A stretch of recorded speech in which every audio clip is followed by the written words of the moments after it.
окупанти до нас в Україну. Форма новенька, воєнні машини, та трохи поплавився їх інвентар. Байрактар. Байрактар. Російські танкісти сховались в кущі, щоб лаптем посьорбати довбані щі, та трохи у чах перегрівся навар. Байрактар. Байрактар. Приперли зі сходу до нас барани для восстановлення великої страни. Найкращий пастух баранячих отар. Байрактар. Байрактар. Їх доводи всяке озброєння різне, потужні ракети, машини залізні, у нас на всі доводи є коментар. Байрактар. Байрактар. Вони захопити хотіли нас зразу, а ми зачаїли на мордів одразу з російських бандитів, робить примар. Байрактар.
Yes. The Leaf Spring Army sends its regards.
Hello, everyone. I'm the Enforcer, and I'm accompanied by Enforcer Matt. And good evening, folks, and it's Enforcer Matt, and welcome back to day 1015 of the news, and it's good to see you all once again, and also I hope you enjoyed the new intro. That is what we're going to be using from now on, and it is fantastic. I've never died so hard laughing in my life in a long time, but it's good to see you all once again. We have very big news to cover today, and welcome to the news. And, of course, we're going to be covering the past 24 hours of news from around the world. I hope that y'all enjoyed that intro tonight, because that was an absolute audio glitch, the best way to put it. That was not supposed to happen, but nevertheless, it did. And when it happened, this is literally, Matthew, my reaction as soon as it started playing in the background. That was me looking at my headset right there. I was like, what the hell? I was like, so it's very sorry about I thought that. I was having a stroke at first. I wasn't sure if it was on my end, the Mac. I was like, damn, the Mac's got to go again. But then I realized, oh, it's just a track that didn't get muted or something, so we're good. Oh, it was terrible. It was absolutely horrendous. We're really sorry about that. Tomorrow will be different. It was a short little audio glitch, and it will be fixed in tomorrow's intro. But nevertheless, we do have major news to cover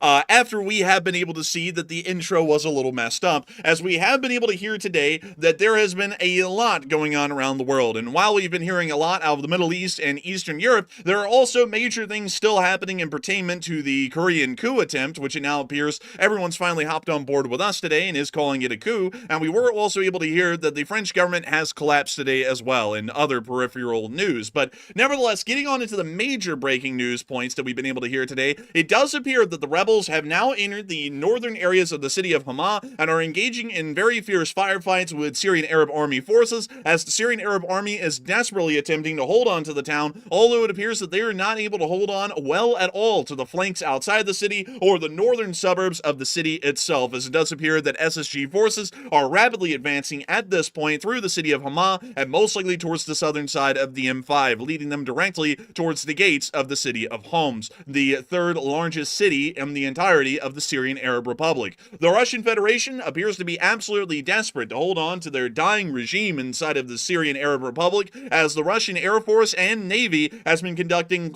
fire support missions in support of the Syrian Arab Republic's forces on the ground today, with Su-25s being caught on film conducting close air support missions, as well as the small motor torpedo boat or motor missile fleet out of Tartus firing missiles today towards the SSG forces north of Hama in a fire support role, once again trying to give the dying Syrian Arab army at least a small fighting chance of holding the town of Hama, or the city of Hama more so, for just a little while longer before they lose their last holdings inside the city. Meanwhile, outside of the area of Syria, we have been able to hear that inside of South Korea, the coup and its drama has continued well on into today, as we have been able to hear that the South Korean Minister of Defense has resigned today, with the President Yoon Suk-yeol accepting his resignation after the act of martial law was defeated yesterday by a vote of the National Assembly. Once again, we are hearing that the National Assembly has declared that they are going to be voting to impeach and most likely charge the president with criminal offenses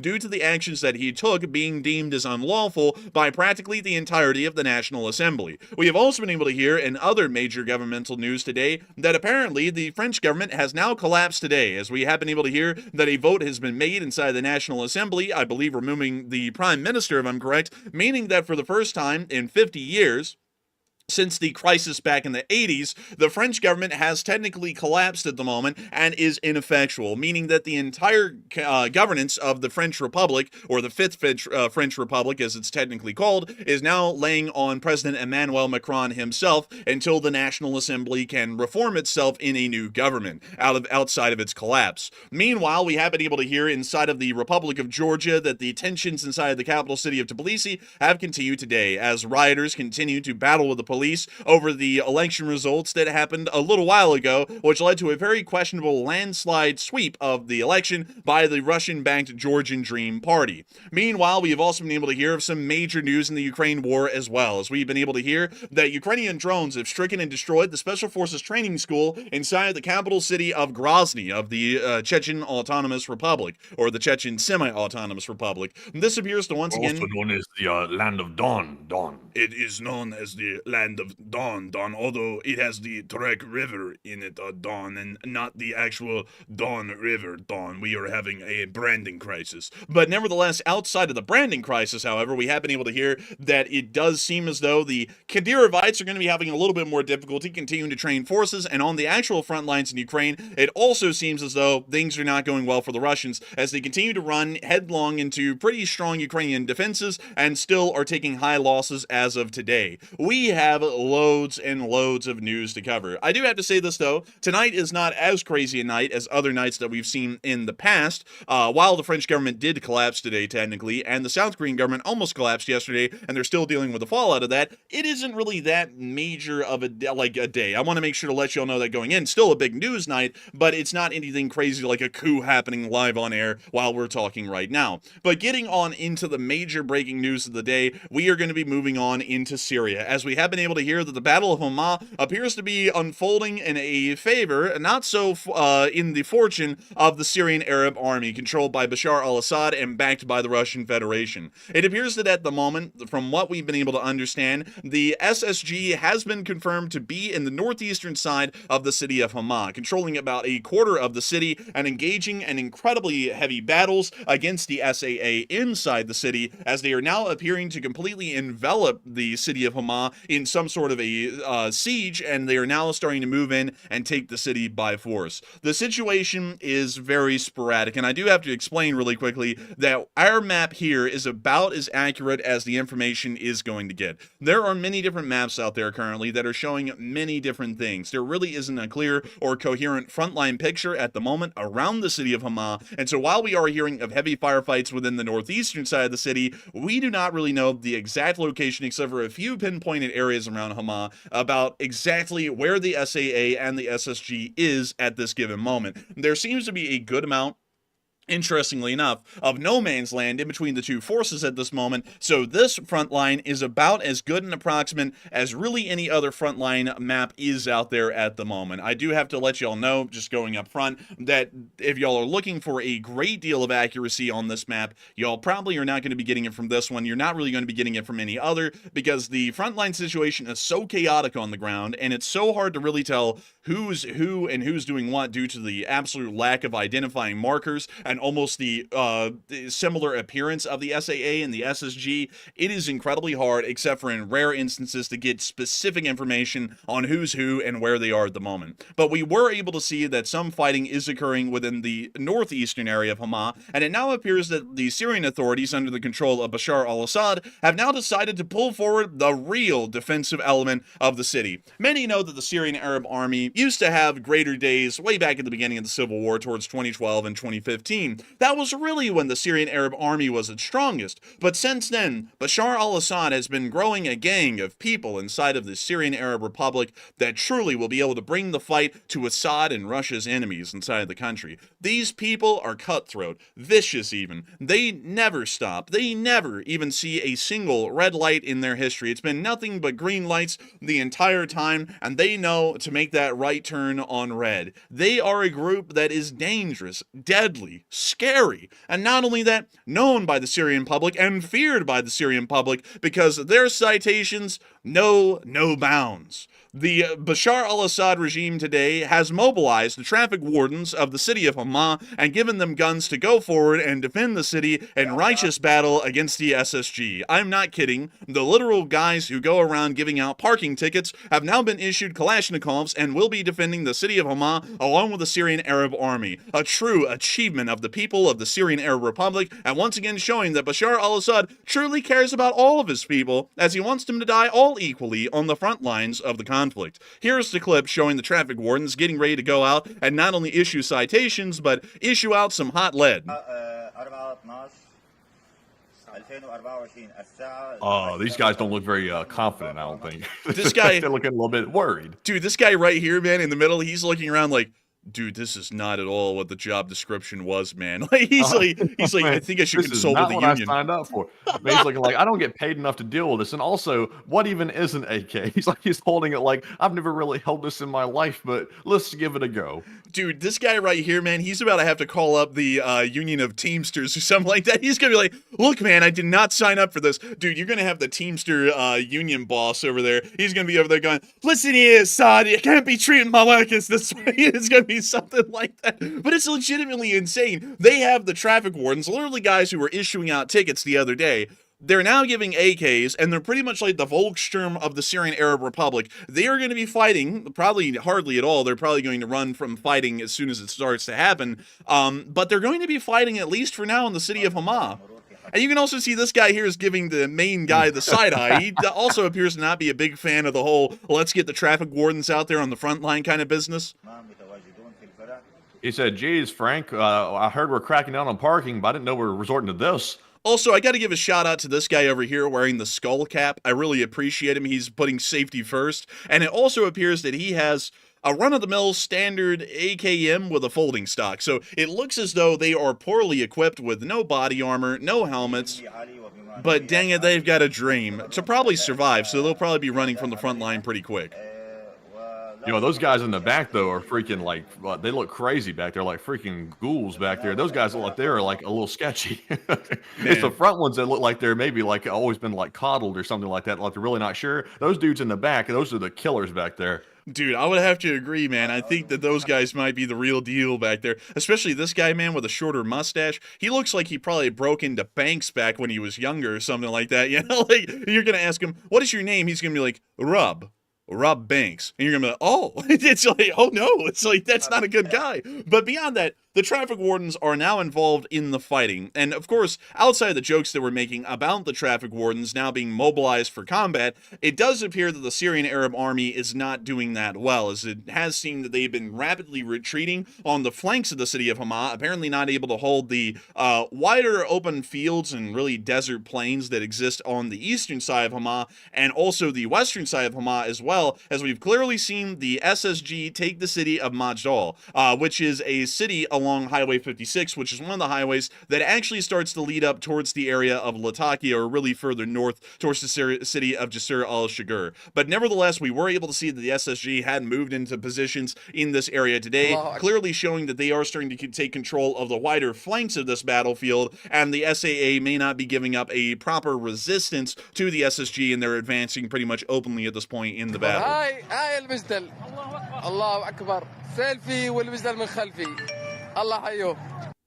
And it seems as though he's very happy to be in the city. I guess tourism isn't really that big of a thing in Syria, but hopefully he has a fun time down there. We also were able to see that it appears that the Russian Federation is seeing that the situation is getting desperate, as it appears that the SAA is incapable of holding back or stopping the SSG with the proper amount of defensive elements, at least within the area of Hama at the moment. We have been able to see that Russian Air Force assets have been brought forward to try and conduct close air support missions against the SSG, and at least try and slow their advance and give the SAA a little bit of time to think, if they do any of that, or work at building proper defensive positions.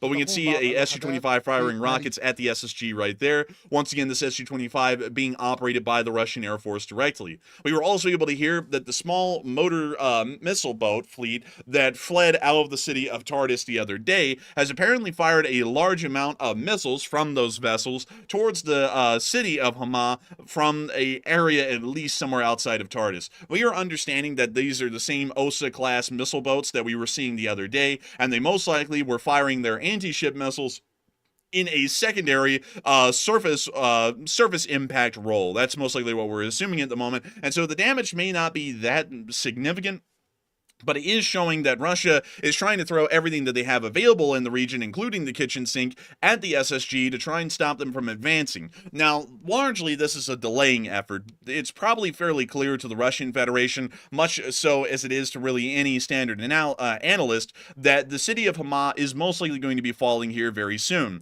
The Russian Federation is most likely trying to buy time for the Syrian Arab Republic to be able to create proper defensive positions somewhere inside the city of Hama, or even south of the city of Hama on the M5 motorway, to stop the SSG from rapidly advancing after the capture of Hama towards the city of Homs, where they could then end up taking the third largest city inside the Syrian Arab Republic, and largely wiping out the Russians from having a ground connection to the actual Syrian Arab Republic, which would largely be stuck in Damascus at that point as the only major population center that they would hold. It also appears at the same time that the SSG is having a little bit of difficulty, much more so than they were having initially, with fighting the SAA now that the SAA is kind of getting to work a little bit. Now, that's not to say that the SAA is a great and effective fighting force. They do quite truly suck in almost every aspect and are inadequate in almost every single category, including training and combat proficiency. They really do not do well in those categories.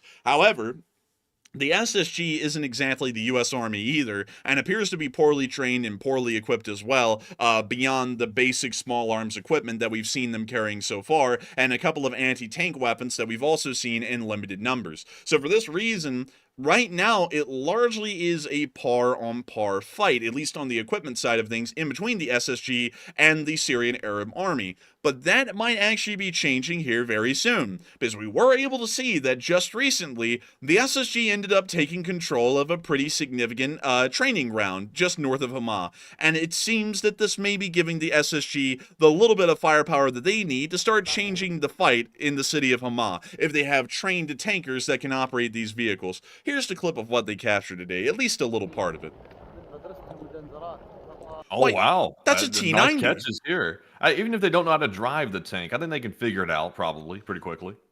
I'm sure that they can. I'm sure if they get in there and they yell, something like "Wapti Salim," Akhmat snack bar or something like that, they can probably figure it out. But we can see a couple of main battle tanks in the background. What appears to be a BMP-2, a sort of an SPG, maybe a 2S3 Akitsia back there. This T90, a T90A, interestingly enough. You remember the Taliban figured out how to fly Blackhawks, and you know how that went. It went poorly. Like, it went Oh, pretty yeah, poorly. yeah. But, granted, though, a helicopter's probably harder to figure out than a, tank, but, they're both pretty difficult. Also, I like the Tiger M armored car, the Grad. Just a singular Grad. It's not a part of a larger battery or anything like that. They just drive one of these around for the boys. They also have a Tiger on cinder blocks, so I'm assuming Oh. that one isn't really going to be usable, at least in the near future. They also have the Thing. This thing looks like it came straight out of the Rhodesian Bush War. And then further beyond it, it looks as though they have a couple of lighter vehicles. I'm not really sure what variant, but all of this was captured by the SSG today, possibly giving them a little bit of armored support to their ground operations near to the city of Hama at the moment. So at this current time, I'm going to give you all the general analysis of what we're seeing and what we'll probably be expecting over the next few days. Although there's a couple of different ways that this could go, and we're also going to be explaining the different scenarios that could be happening over the next 3 days to a week.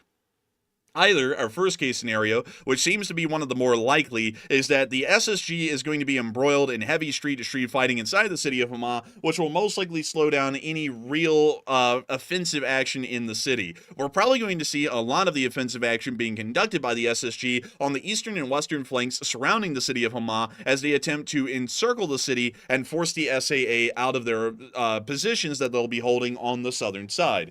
We are understanding at the moment that the SAA is losing the battles on the flanks, and for this reason we may see that the SAA has to conduct a general withdrawal from the city after the flanks have been secured by the SSG. Another option that we are seeing, which is slightly likely, is that the front lines will start to slow down and eventually be held by the SAA, with Russian air support and naval support trying to hold back the the SSG. We may be able to see that the SAA is able to create strong enough defensive positions, at least in the current areas of the city of Hama that they control, as well as the flanks, that they will be able to stabilize the frontline situation here, and the SSG offensive may come to an end in the city of Hama. A third and unlikely option is that due to Russian air and naval fire support, the SAA is not able to just build defensive positions, but they're also able to prepare some sort of a counteroffensive and begin to push the SSG out of Hama and back up the M5 motorway towards their original starting locations near to the city of Idlib. And that option out of the three is the most unlikely, and that's why that's the third option that we've listed. It seems as though the most likely option at the moment is that Russian fire support will not be changing the situation on the ground, and we will most likely see that the flanks do fall to SSG forces, leaving the SAA forces inside of Hama in a very difficult situation. There is also a slight chance that Russian firepower, although we are not seeing it being levied in the sufficient numbers at the moment, may be enough to slow down the SSG, at least for now, for the SAA to be able to set up adequate defensive positions and largely stop the advance and the offensive from this point forward. We're still largely leaning towards the former option, not the latter there in between those two, and it seems as though a lot of people are also believing that because the Russians are launching a large amount of airstrikes and naval missile barrages at the SSG forces north of Hama today, that the Russians may not really be able to stop the rebels, and Syria might fall very soon. Or maybe the Russians themselves will really have to pull out of Syria, considering that their areas of control at Latakia and Tartus will largely be under threat of direct fire from SSG rebels that will pretty much control the entirety of the inland areas outside of those cities. But Matthew, what are people thinking about this, and what are you thinking about it as well? All right, so Russia is certainly bringing out all the stops, trying to stop the Syrian rebels and help out their buddy in Syria, which is Assad, of course. And they're bringing out the naval missile barrages. Of course, the naval boats just ran the other day from the coast, and now they're launching missiles back at the people they just ran from. Also, they're launching airstrikes, but I think that might soon be a problem because the rebel forces here now have their hands on some air defense, which could cause some problems to those jets. So it looks like 46% of the audience said no, Russia will fail very soon in Syria, while 34% said, the best Russia can do is really slow the rebels. And 10% said, yes, Russia will be able to stop them. And I think, honestly, I'm with the 34%. The best Russia is going to be able to do is slow down the rebels. At this point, I think Syria has pretty much fallen in the majority sense. They've taken Aleppo, and they're moving very quickly to other major cities. And at this point, I think the Russians are simply trying to make it look like they're putting up some type of resistance. But pretty much Assad is on the way out, and his regime is falling very rapidly. And also, with all this new equipment being taken by the rebels, it's going to be very, very hard for Assad to get a grip on his country once again. So I think the writing's pretty much on the wall, and Russia, all they can do is really hope for the best, and for them, hoping for the best never really works. But Enforcer, what say you? I would have to say that at this point, I would actually be with the 34% as well. The best the Russians can do is slow down the Syrians. I do not believe it is an inevitable fact at this moment that the Russian, at least the Russian areas of control in Syria will collapse, because it doesn't appear that the SSG is paying attention to the western coastline at the moment and trying to drive the Russians out of Syria. To be entirely honest, that probably would be a pretty smart idea for them at the moment. They could try and attempt to bypass the city of Hama and just conduct some smaller fighting in this area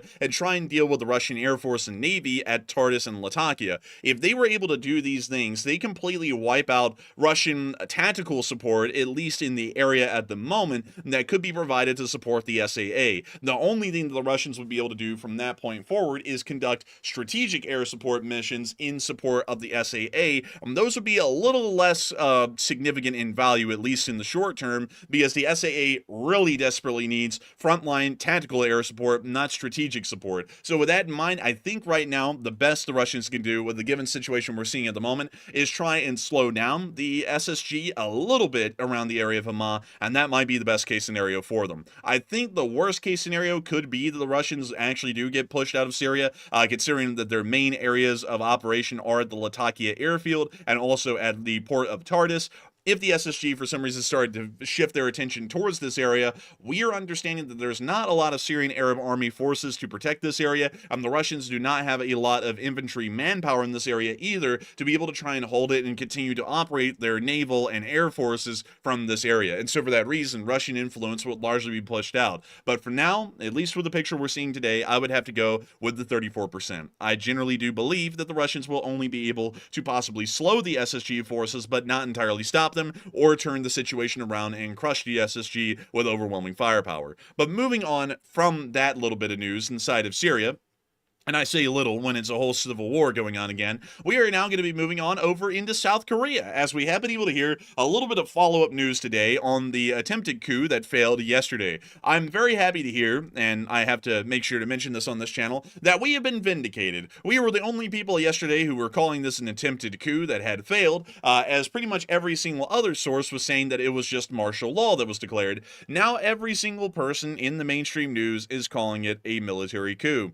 So you remember, folks, not to do any self-promotion here, but if you really want the actual news, the real news, the long-lasting news, make sure to come to this channel, because we report the facts straight as it is, as you can clearly see it, instead of trying to be a pseudo-intellectual and claim that it was just a declaration of martial law when the president is literally going around attempting to arrest political opponents, which is showing that the martial law has a political aim of consolidating power in the office of the president of South Korea, which is quite clearly a military coup. But nevertheless, we were able to see that heads are already rolling, and it seems as though some people are wanting to get out of the line of fire before the National Assembly starts to line up the folks responsible and start to impeach them or press them with criminal charges. As the Minister of Defense, who was reacting to the orders of the President Yoon Suk-yeol the other day, has now resigned, and it appears that the President Yoon Suk-yeol has accepted the resignation of the Defense Minister Kim Yong-hyun and has nominated the Ambassador to Saudi Arabia Choi Byung-hyuk as the new Defense Minister, according to Yonhap News reported just today.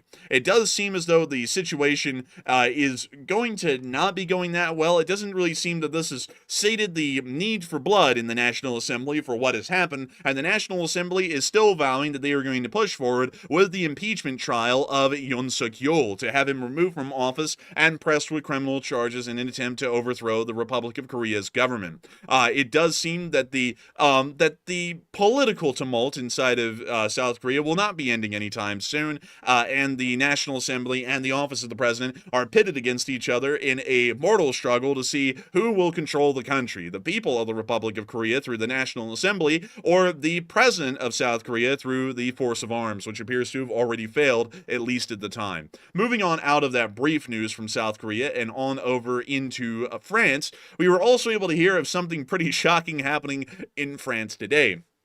We have been able to hear that apparently, according to our information, for the first time in 50 years, the National Assembly has voted to remove the Prime Minister, which is a shocking move. The first time that this has happened in about 50 years, since about the time of the late 70s in 1980, around a pretty pivotal moment where there was a moment of crisis for the large part in the Fifth French Republic, where they saw that the Prime Minister had been ousted during that time. To remind everyone really quickly, while the French government has technically collapsed today, this is not a death knell for the French government. And this does not mean that the Republic of France is going to be falling into a state of unmitigated anarchy. At the moment, there is still a French government in control of the country. It's largely just going to be run alone by the president, Emmanuel Macron. I also have to explain a little bit about how the French governmental system works, as France is a very interesting kind of a country, at least with how their governmental system operates. France is a republic by technicality, but it largely is a presidential republic, to be exact. Back in the day, back during the times after World War II, the Fourth French Republic came into existence from about 1948 to about the time of 1958, so it only lasted about 10 years. The Fourth French Republic was mired with bureaucratic inefficiency, largely what the United States deals with different factions largely stalling or stagnating any real kind of progress that can be conducted inside of the country, and the French took a great offense to this, especially someone who claimed that they had retired from French government life at the time, who was named Charles de Gaulle, who is also the hero of France in World War II, as he was the one who led the Free French Army inside of northern Africa to defeat the Nazi Germans hand in hand with the British and the Americans, and then led to the liberation of France during the Normandy landings in 1944, and then ended up largely being influential in creating the French interim government and then the Fourth French Republic in 1948. Nevertheless, during the time around 1958 to 1960, Charles de Gaulle believed that the Fourth French Republic was a failure, and called upon the French military under his command to move forward and suppress and crush the Fourth French Republic. This was actually done at the time and led to a great deal of civil unrest within the Republic of France. Interestingly enough, this is exactly before the time that the no politics rule goes into effect on this channel, which is from 1960 onwards, so I can actually explain to you all a little bit of what happened at the time politically in France, and that created what we see today. But Charles de Gaulle stepped forward and had the Fourth French Republic overthrown, and brought forward a new constitution inside of France, meaning that the French constitution that actually governs the nation today is only as old as 1960, meaning that it's about 64 years old at this point. The French government was then restructured into the form of a presidential republic. For the large part, the president of France actually holds the majority of the power. Unlike the United States, where there are checks and balances in between the branches of government, where the executive, the legislative, and the judicial are all three separate but distinctly equal branches in terms of power and their abilities, the French government is set up very differently. The National Assembly is largely subservient to the president of France. If the president of France, according to the current constitution of the Fifth French Republic, is of the majority party, that means that he doesn't have to run anything by the National Assembly to have it done. The president does everything by decree in France, and I believe that that is the current situation at the moment, as there is a coalition of parties that currently exist in France that allows Emmanuel Macron to largely do whatever he wishes, and the National Assembly really doesn't vote on it, as it is a presidential republic, and for that reason, he kind of just makes all the decisions. However, if the president of France is to not be from the majority party, and there is to be a minority party that is in power in the National Assembly, then the Prime Minister of France and the President of France run the country pretty much equally. They're pretty much like the consuls of Rome. There are two of them, and they have to make the decisions together. In France, technically, politically, that is called cohabitation. At the moment, however, given the circumstance, we are understanding that there is no cohabitation going on, and Emmanuel Macron, due to a political coalition, is the president of France solely. There is no cohabitation clause or any existence of a cohabitation at the moment, so this means that while the French government under Macron has completely collapsed, the actual governmental functions and carrying on of French activities domestically and abroad will continue, as President Emmanuel Macron is still in charge of the country, and at least at the time when the government collapsed, his party was still the majority party, meaning that the French government, while collapsing by technicality today, is still functioning as it would on any other given day of the week. However, We do not know what's going to be coming out of this. We do not know if Macron is going to take the moment to create a new French constitution, which would create the 6th French Republic. We're currently in the 5th one at the moment. But we generally believe that the French National Assembly will reassemble itself, form a quote-unquote new government, and then things will largely carry on as normal. It was a pretty crazy thing, though, to just hear the French government quite literally imploded today. That doesn't really happen often, as, of course, it's been the first time in a half century that that's actually happened, but still a pretty interesting occurrence nevertheless, and I thought I would run that by y'all, because I'm sure many people will be like, what? Like, wait a minute, what do you mean the French government just collapsed? That's a little bit bizarre, but I hope that also explains and kind of puts away any fears that people may have hearing that news today, if y'all did, about the French government, about what may be happening, because they are generally okay, and they'll probably be fine well on into the future. And so, moving on from that, it's now time for us to move on into something else, another little appetizer that we have, before we get into the real other meat of the news tonight, which is the Georgian uprising, the strikes in Chechnya, and the Ukraine war, which are all pretty much a part of the same news segment. And that brings us all the way over to northern New Jersey here in the United States of America, because many people last night were bringing up this crazy notion, this crazy thing, Matthew. Don't you remember it, about UFOs? Wasn't it crazy? I do remember that. It was so crazy. It sparked my interest so much I had to research it some more and figure out and get to the bottom of it. And I think we've gotten somewhat to the bottom of it. And we have gotten to the bottom of it, the absolute bottom of it. We were able to get this footage from northern New Jersey just the other day. Actually, it was around 1 or 2 in the morning today. But here's the clip. Extremely low. It's loud. It's really huge. And it's huge. It's so big. It looks so Yo, much it looks like a plane. Wow, it's got navigational lights. I guess UFOs have navigational lights, My right? camera doesn't do. It looks like a spaceship. Yeah, it's right? not like a regional airport. It's Like, like, that doesn't right look like behind a the drone, camera. That looks like a spaceship. Oh, I'm not man. gonna lie, that thing looks like a Delta commercial spaceship. airliner to me. It looks like a commercial airliner. It's like a small plane. It really is like a small. Yeah, Oh my god. Oh my god, it's like a small plane, because it totally is. Look, you can see the navigational lights on the wings and everything. Jesus Christ, guys. Delta Airlines is out here. It's going to dominate the world. They're not a commercial airline. They're a freaking alien cover-up. These are all drones in the sky. 1, Now, I don't know about that, Missy. 2, 3, 4, 5, 6, 7. 7 right Now here. listen here, I will say this, by the way, like, I don't know why, like, Fox 5 decided to show this piece of footage. There is actual footage out there showing some, like, unidentified drones flying around. This is not it. For some reason, Fox 5 chose to show this footage, which is clearly a joke. It's like a plane flying over with navigational lights turned on, and the lady thinks it's a UFO. So I don't know why they showed this, but there is actually something going around New Jersey, and nobody's really sure what it is. The FBI says they're investigating. The police say they're investigating, and they're apparently seeing it. So it's not made up, but based on this video right here, you'd think the whole thing was a hoax based on seeing the plane flying over. Now, Matthew, do we have some of that footage on Twitter? Because I was looking for it earlier, and I was wanting to make sure that this was not the only one. I'll be honest with you, I really don't repost it since that's not the focus of our page, but it's hovering around somewhere out there. It's hovering around, pun intended. But we were able to find something in the area that will be of interest to some of y'all, which may be giving a little bit of more of a conventional and more sensible answer to the question. And allow me to show y'all a place that many of y'all may know if you're into guns, but you wouldn't know by name. And that's the Picatinny Arsenal, where the Picatinny railing was actually created. That's actually a fairly interesting fact here. Did you know that, Matthew?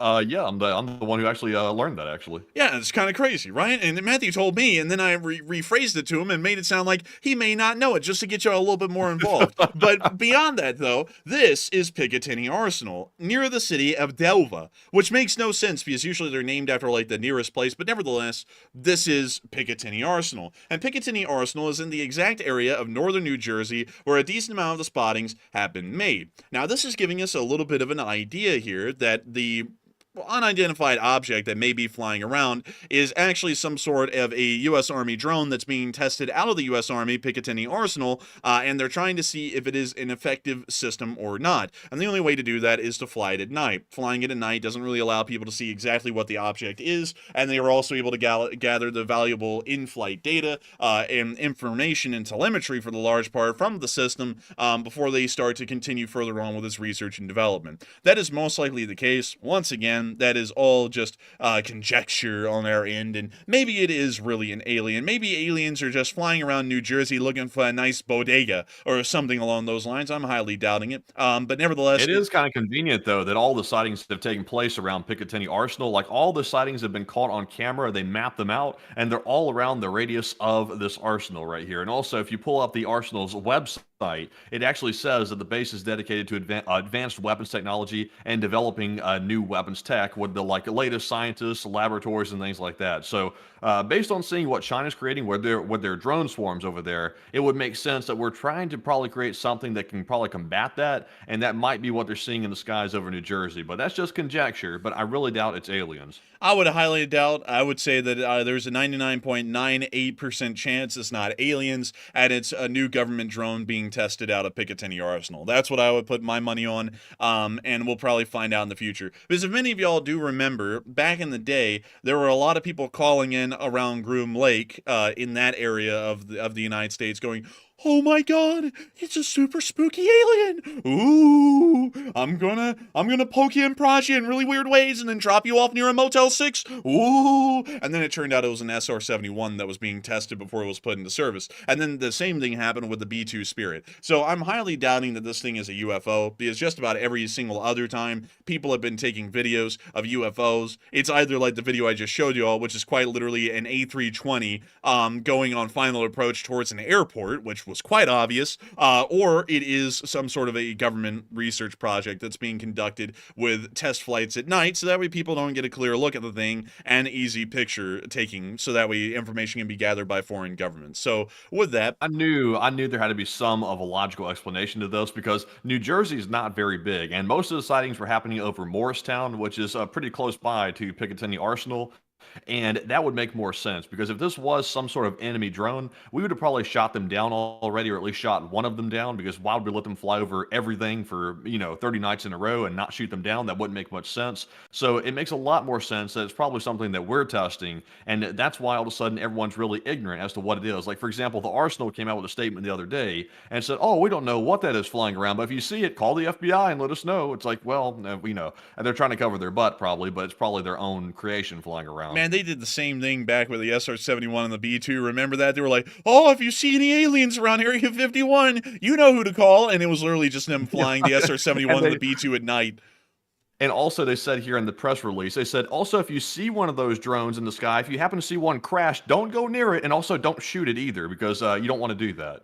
Also, another thing, man, I wish we could find that clip of that underwater drone that we had. It was like a torpedo-like drone that ended up failing and washing up on a beach somewhere, and someone was trying to film it, and the freaking workers from the MOD, well, not the MOD, the DOD had to come out and start trying to recover, and they're like, "Come on, man, don't film it." And he's like, "No, I know my rights." He's like, "Oh, come on, man, like, don't film it. We gotta talk to our bosses about this. Come on, man." And they're like trying to like barter with the guy to have him not film the thing. Like, it's generally stuff like that. It's nothing absolutely wild. And so we just wanted to say that really quickly, because it's nothing that severe, that major. And those people are going to be saying that we're probably getting paid by the CIA. I don't know. Maybe we are. Maybe we're not. That's up to y'all to find out. But beyond that, though, it's not an alien. It's most likely government research projects happening at night, because they always do it at night. And sometimes, folks, finding the real answer takes effort. And that's why we live in the town of effort. Yeah. It's just literally, it's the town of effort. I love to see it. Man, I love to see it. Those people put in a lot of effort these days. And also, is there any other good town names around this area? Let's see. We have Wind Gap and Little Gap.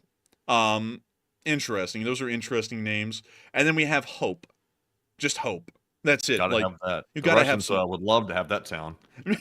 Bro, they're like, where's hope? Dude, it's in the middle, you wouldn't believe it, of New Jersey. The last place you would think hope would survive on this planet. But moving on out of New Jersey, no disrespect to the folks who are living in Jersey here on this channel. But moving on out of New Jersey, it is time for us to get on into some real news now, outside the Picatinny Arsenal area, and back over here into the area of Georgia, as it's time for us to start moving into the Ukraine war segment itself. But before we move on into that Ukraine war segment and start talking about the uprisings in Georgia, the drone strikes in Chechnya, and the battles that have been raged over the state of Ukraine today, we do have to make sure to get some more input from folks about what's been happening, at least with the strategic situation in NATO. As we have been able to hear that Britain stated today that they could only last about 6 months to a year in a Ukraine-style war. And a lot of people have been putting in their thoughts on this. This was a very interesting statement for the British to make today, considering that it wasn't that long ago.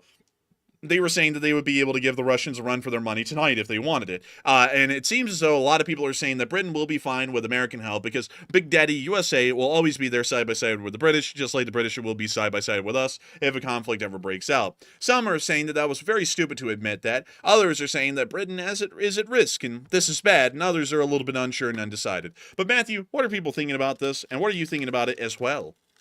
So it looks like about 44% of the audience said Britain will be fine with some U.S. help and some of that big old war budget there, while 30% said it's very stupid to admit that, and 20% said Britain is at risk and this is very bad. And I will say that was extremely stupid to admit that out loud. Even if that is true or false, why would you come out and say something like that? That was top tier stupid. And I think the guy that said it was actually the head of Veterans Affairs, if I'm not mistaken, inside of England. It was not like a general or something like that, because the general just came out and said they're ready to fight Russia. And this other guy came out and said, oh, we can only last like 6 months to a year in a Ukraine-style war. Why would you say that? It makes no sense whatsoever. That was the dumbest thing to say. And, you know, they should probably, like, talk with that guy or something. But, Enforcer, what say you? I would have to say, in my opinion, Britain was probably fine even at the moment. I don't know why this statement was made, and it's really made the rounds, but I do want to make this very clear. This guy is the head of Veterans Affairs. He's not exactly in the British MOD, privy to all kinds of information to make this statement, but it's been making the rounds a lot, so we thought we would discuss it since it's probably on a lot of people's minds, and a lot of people have been talking about it today on the internet. What's crazy, what's really weird to me, okay, this is the thing that I find interesting with social media, is that someone from an area that really will have no knowledge to be able to say something will say something, and then people take it and run with it. This guy has no position to really be talking about the condition of the British military. Being in charge of veteran affairs does not make you an expert on the military. And I also have to say this as well, because this is something else that I think a lot of people conflate a little bit too much. It needs to be cleared up. Just because someone served in the military does not mean that they know if the military is in fighting shape or not either. A lot of people misconstrue that, like a private in the army is going to know if the army on the actual army level can fight.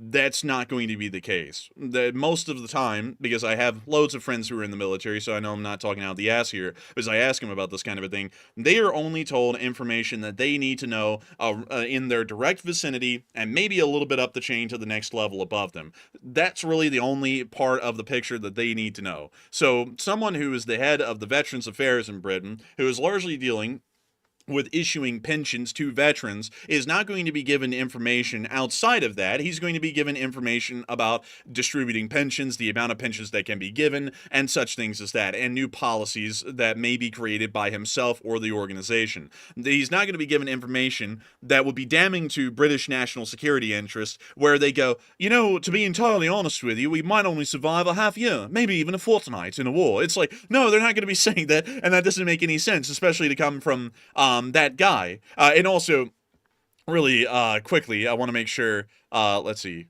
I want to make sure that I'm addressing this, because I may have seen someone saying, let's see, yeah, some people are saying that the UK is weak in military spending and such things, and that is somewhat true. And the British military is smaller than it's been in most of history, really up since the 1700s. But the thing is about that, though, is that in the modern day, the size of a modern fighting force does not matter. And that's kind of the thing that people don't get anymore.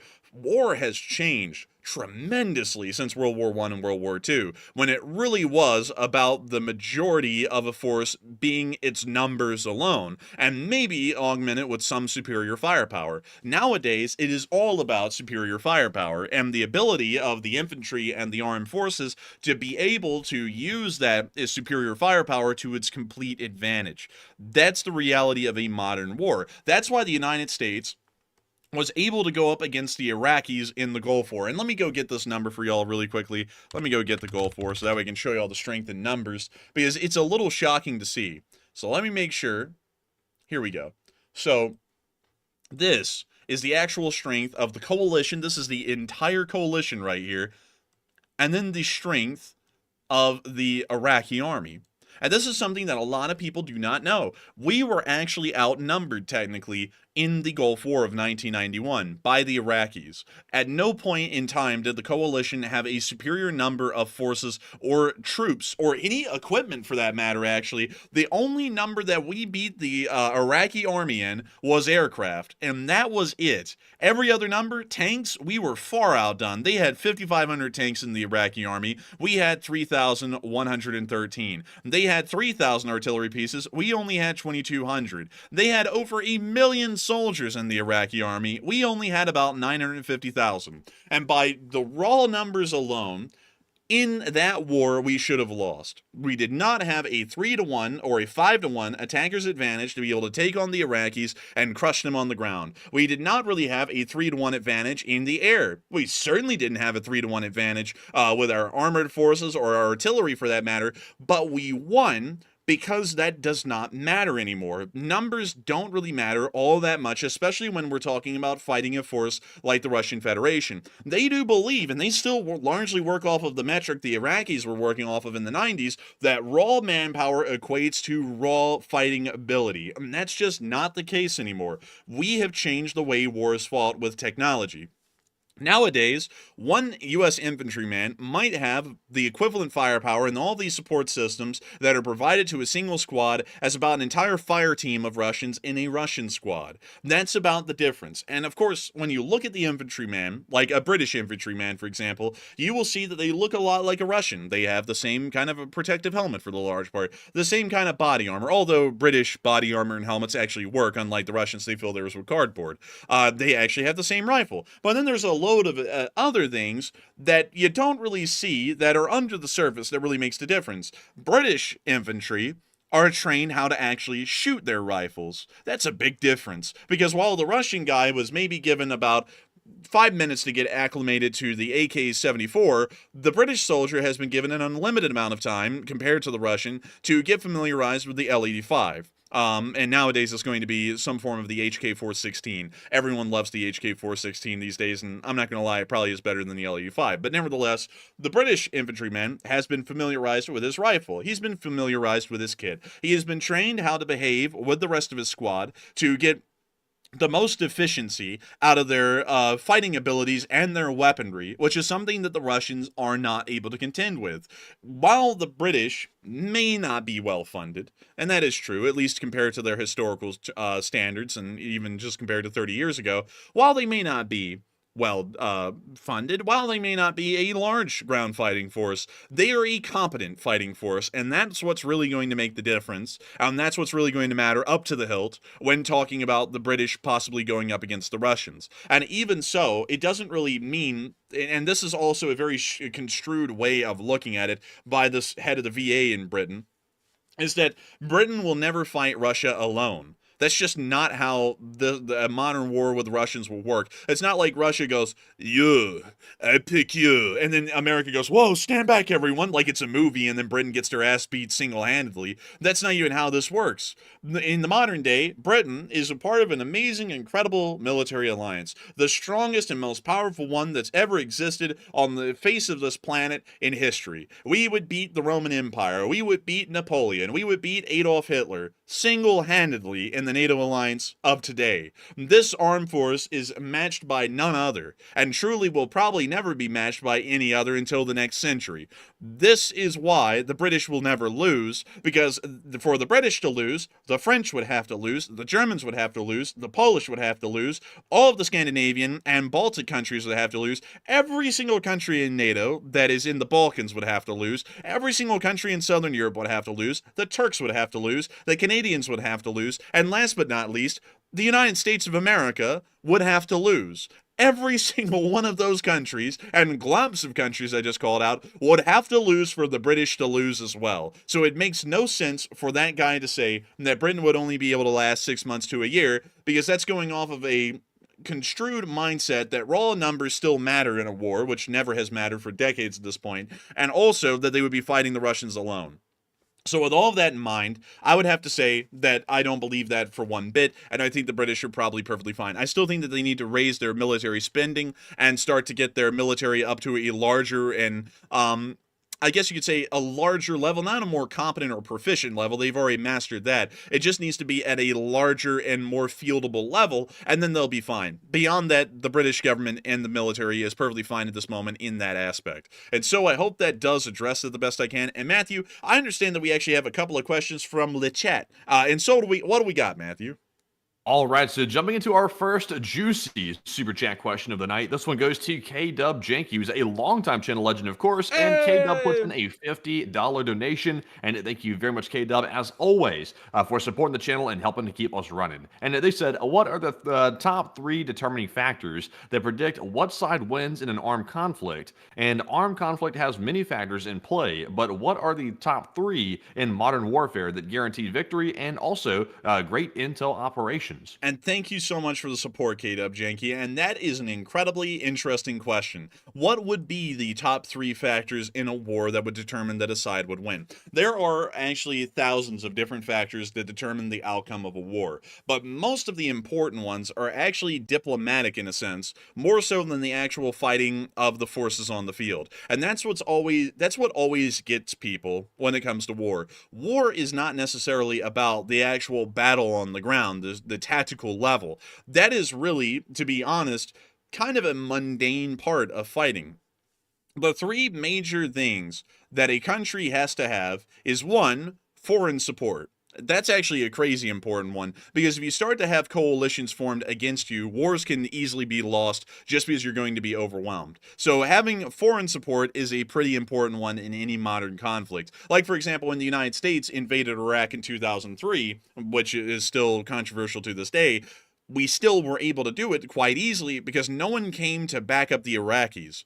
They did not have any foreign support. We had all the foreign support at that time. And so for that reason, we were able to go in and deal with the Iraqis fairly easily. The Germans, like for example in World War II, if they had had a lot more foreign support than they actually had, which was none, they would have been able to do a lot more. If the French and the British had somehow actually supported the Germans in terms of diplomacy, the Germans probably would have been able to take on the Soviet Union alone and beat them. And if America sat out of the war as well, the Germans would have probably ended up defeating the Soviet Union because there wouldn't have been other fronts and other theaters that they were having to fight in at that time. So with that in mind, foreign support is a major deal in being able to fight and win a war. Because if you're able to isolate your enemy on the diplomatic playing field, it is much easier to isolate them on the battlefield and wipe out their forces. The other important one, the second important one, is economic ability. A country has to have a lot of expendable income, at least on the government's level, to be able to keep the war going initially and then have a large enough tax base to be able to sustain the war for quite some time. Of course, you can always borrow money to fight a war, but borrowing money is a quicker death than others. You will always end up running out of money eventually. A war cannot go on forever, but money is a very important factor in a war, and you have to be able to have enough of it to continue to raise funds for more equipment, more troops being trained, to be able to keep a conflict running. That's always an important part of a war, is to make sure that your country is economically well off at the start of it to be able to conduct one. That's why in the real world, wars don't happen back to back. Like the Russians could not piece out of the Ukraine war and then start it up in a half year again. They would have to sit back and build up enough of a war chest, I guess you could call it. That's really what everyone calls it. And they would also have to be able to build up their tax base and economic abilities to be able to say that if we got in a war at this intensity, we could survive this long economically. So money is the second biggest factor beyond foreign support. The last important factor is having not only the money in a country to be able to carry on a war, but the resources as well. Manpower is a resource, but nowadays manpower isn't really the most important resource to be seen on the battlefield. Yes, it's of course crucial, but not as important as it used to be. Nowadays, the most important way to have resources in a conflict is raw materials, enough artillery shells, enough aircraft, enough precision-guided munitions, really enough bombs to absolutely obliterate the enemy forces without ever really having to have your infantry directly engage them in a firefight. That is really the most important way to win a war in the modern day, is to have the diplomatic foreign support, to have the money to be able to do it and last for a long time doing it, and then to also have enough resources internally in your country or enough ability to manufacture those resources to keep the war going. Wars are never, for the large part, unless if it's a heavily skewed battle like the Gulf War where we just went in and smacked them to death in about 6 months, wars usually take time. And it's not really about having decisive victories on the battlefield. It is simply about outlasting your foes. That was the most important thing in the U.S. Civil War, interestingly enough, was that the Union in this conflict, because in the Civil War, for many of y'all who do not know, in 1861 to 1865, the United States had actually been split in two during 1860 into the Confederate States of America here in the South and the United States of America in the North, which from that point forward was called the Union. The two went to battle from 1861 to 1865 for control of the nation, or really for the Union to bring the nation back together from being split and back into a whole. Over the course of that war, the Union won, for one, because it did not have, well, the Confederacy did not have a lot of foreign support. The Union had the most foreign support or diplomatic support at best, because while the British and French did want Confederate cotton, they didn't want it badly enough to upset the United States of America. And so they backed off and they allowed the Civil War to be a war fought entirely inside of America with no real foreign interference by any large measure. The other thing that helped the Union to win the war is that they had enough money to fight the war. The Confederacy, while having a lot of money in its upper stratas of society, was not as wealthy as the Union. The Union had industrial ability, and industrial ability creates a great deal of wealth and an incredible tax base for the Union to be able to work off of to fight the war. So the Union had already had enough money at the beginning to be able to outlast the Confederacy in the long run. And finally, they had the resources, of course, being an industrial power compared to the agricultural power that the Confederacy was, to be able to beat them out in the long run in the resource war as well. So while at the beginning of the war, the Union literally lost every single major battle that was fought, they ended up winning the war simply because they were winning on the diplomacy side, the money side, and the resource side of the war. And so for that reason, and largely you'll always see that it comes down to those three key criterias, you are able to win a war. And so with that, I hope that does address that the best I can, Kdayrov, at least in my opinion, because if that is not the case, I would be happy to hear different examples of what people think the three most important are. In my opinion, those would be the three most important, because war is much more complicated than the movies make one think. The movies would make you think that you're just blasting people out on the front lines, and if you blast more of them, you win. But there's really a lot more to it than that alone. It's really more so on the logistical side of things, on every aspect, than it actually is the actual fighting side of things. You can have terrible generals, but if you have the money and you have the resources, you can eventually win. And that's why foreign support for Ukraine is really important, because if they have the diplomatic support, the resource and monetary support pretty much comes with it at this point. And therefore, the Ukrainians, with the unlimited resource and wealth base that they are able to continue to receive from their diplomatic ties with the West, will be able to win against the Russians simply because they outlasted the Russians economically, resource-wise, and diplomatically. And so with that, I hope that does address that well, and I thank you so much once again for the support, Kdayrov, and helping this channel to keep on running and asking a really interesting question, and I hope that was a good answer to it. And so with that, we are on to the next one. All right, and our next super chat here goes to Santiago Flores, who puts in a $20 donation. And thank you very much, Santiago, for that support once again. And he says, more coffee for the crew, and you're going to be busy. And take a question from the live chat, and thank you. And thank you so much for the support and helping this channel to keep on running, Santiago Flores. And thank you for the coffee farm. We always need coffee. Coffee is so important to the carrying on of this channel. And if it wasn't for folks like you, we wouldn't be able to keep this thing running, and we wouldn't be able to get the news out to each and every single one of y'all every single day. And I got to thank you so much once again for that support and helping this channel to keep on running. Because if it wasn't for folks like you, Santiago Flores, we would not be able to make this channel possible. And so a huge thanks to you so much once again. I hope that does address that incredibly well. And with that, we are on, I think, what did Santiago Flores want a live chat, Matthew? Yes, Santiago wants a live chat question. Let me go ahead and get everybody stirred up real quick. We have a live chat from AUKUS, and they said, what are your thoughts on Tucker returning to Moscow? Oh, boy. That's one that I really do not care about, because the last interview didn't mean a damn thing. And also, I heard some bogus excuse made up by Tucker Carlson. He said the U.S. State Department denied Zelenskyy an interview with him. Now, that's pretty dumb, because if I remember correctly, Matthew, I believe that Tucker Carlson denied the interview with Zelenskyy over Twitter, if I'm remembering correctly. Honestly, I can't remember the sequence that well. I'll try to like block all that goofy stuff out because really, honestly, Tucker Carlson's interviews really don't mean much. But my thing is this, though. Tucker's going back to Moscow for another interview with Putin. And is that correct? He's going back for Putin's interview, right? Like another one? I thought it was Sergei Lavrov. Or Lavrov. I don't even understand, like, why is he going back? Like, he already got the word from the main guy, who's Putin. He's the one calling the shots. So why is he now going back to interview Lavrov or whoever he's trying to talk to? What's the point behind it? Well, you're not going to learn anything new, and all you're doing is giving another platform to propaganda. So I think it's becoming clear at this point what Tucker's really trying to do. Let's see here. I'm going to try and see here really quickly if we can get an answer as to who he's speaking to. Let's see here. 1 second. Gee, man. Let's see. 1 second. I gotta mute that because I don't want to hear him. Let's see. Hang on. I'm trying to see who he's interviewing because I don't know if he's interviewing Putin or who. Wait, hang on.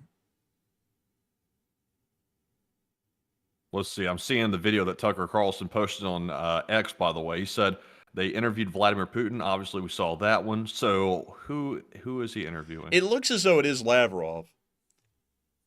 Yeah, it appears to be Lavrov based on what I'm seeing here. Let me double check and see one more spot where he might say who he's interviewing. Yeah, I think it is Lavrov, but I don't know that for a certainty. I don't see the confirmation of it. I'd have to watch his entire video where he babbles for 3 minutes. Yeah, that was a lot of filler, honestly, to just get to the point of saying I'm doing another interview. But beyond that, I would have to say I would have to be honest. I think at this point, Tucker Carlson's becoming a Russian shill. Like I generally want to say something like, maybe he has a point, but it seems as though he is a Russian shill. And when I said, maybe he has a point, maybe he's wanting people to have ability to state opinions or something along those lines. But the statement that the U.S. State Department denied him an interview with Zelenskyy, like they have the authority to tell Zelenskyy he can and cannot talk to a private citizen, is ridiculous. Like, that does not happen here in the United States. Because if they were going to stop him from speaking to anyone, I would have a feeling that the U.S. State Department would block him from speaking to Putin, considering that Putin is currently a rival of the U.S. government. And if the U.S. State Department was going to shut him down from talking to anyone, it probably would be one of the people that we're almost going to go to war with, wouldn't it? Like, that would seem to make the most sense to me. So hopefully the U.S. State Department can come out and make a clarification to that statement, because I would assume that it's untrue at this point. But beyond that, however, I think at this point it's becoming very clear where Tucker Carlson's loyalties lie. Now, the first interview was so bad, one would actually think he was trying to sabotage Putin, and I'm assuming that the one that's about to happen with Lavrov will also be as bad.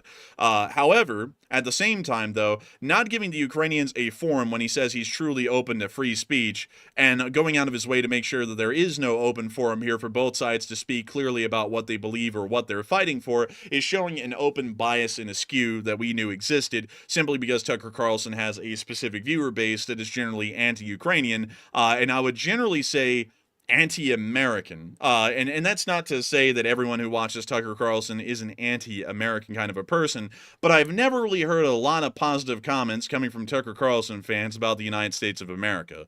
It seems as though generally most of them have the way I'd have to describe it, and this is nothing new because you can see this in people's camps who aren't Tucker Carlson, but a lot of people nowadays in this country think it's in vogue to say, I love America, but then everything they say or do in regards to the United States or this grand republic we live in is anti-American for the large part. They hate everything about the country. They hate their local government, their state government, their national government. They hate everything in the country. They hate everyone in the country. They hate everything that's done, any accomplishment that's done. They belittle it and pretty much throw it away, like, you know, the Hoover Dam or the Golden Gate Bridge or the Statue of Liberty or Mount Rushmore or anything in this country that could be considered a national monument worth of pride of the nation and the citizens of this republic.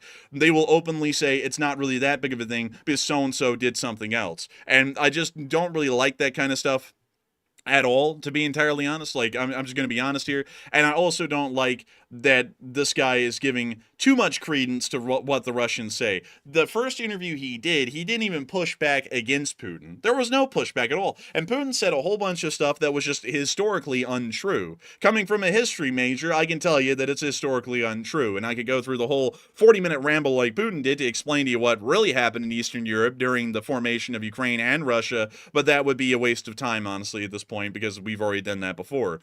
It's annoying, though, to see, because I cannot stand this. Like, when we get on this channel, I tell y'all that we do not have a domestic political opinion, but we are pro-American and pro-Western. And I'll make it very clear what bias we have. I cannot stand it when people like him, who clearly have a bias, and he's clearly leaning pro-Russian at this point, without a doubt, will sit there and say that he's just the voice of truth and free speech. It's like, you're not, because you're clearly supporting a bias. And that's perfectly fine. I gotta say this. As a private citizen, one can have biases, but I don't like the misrepresentation of saying that you do not have a bias while you openly have one that people can see very clearly. That's why I don't misrepresent to y'all on this channel and say we're the voice of truth. I mean, we're the voice of pro-American, pro-Western truth, which isn't everyone's truth, but it's our truth. That's what I'll say. But I'm not going to go around and tell y'all we're just the unmitigated voice of truth and this is the only truth, so help me God. That would be ridiculous, to be entirely honest. But with that, I hope that does address that question as best I can, that live chat. I don't really like that.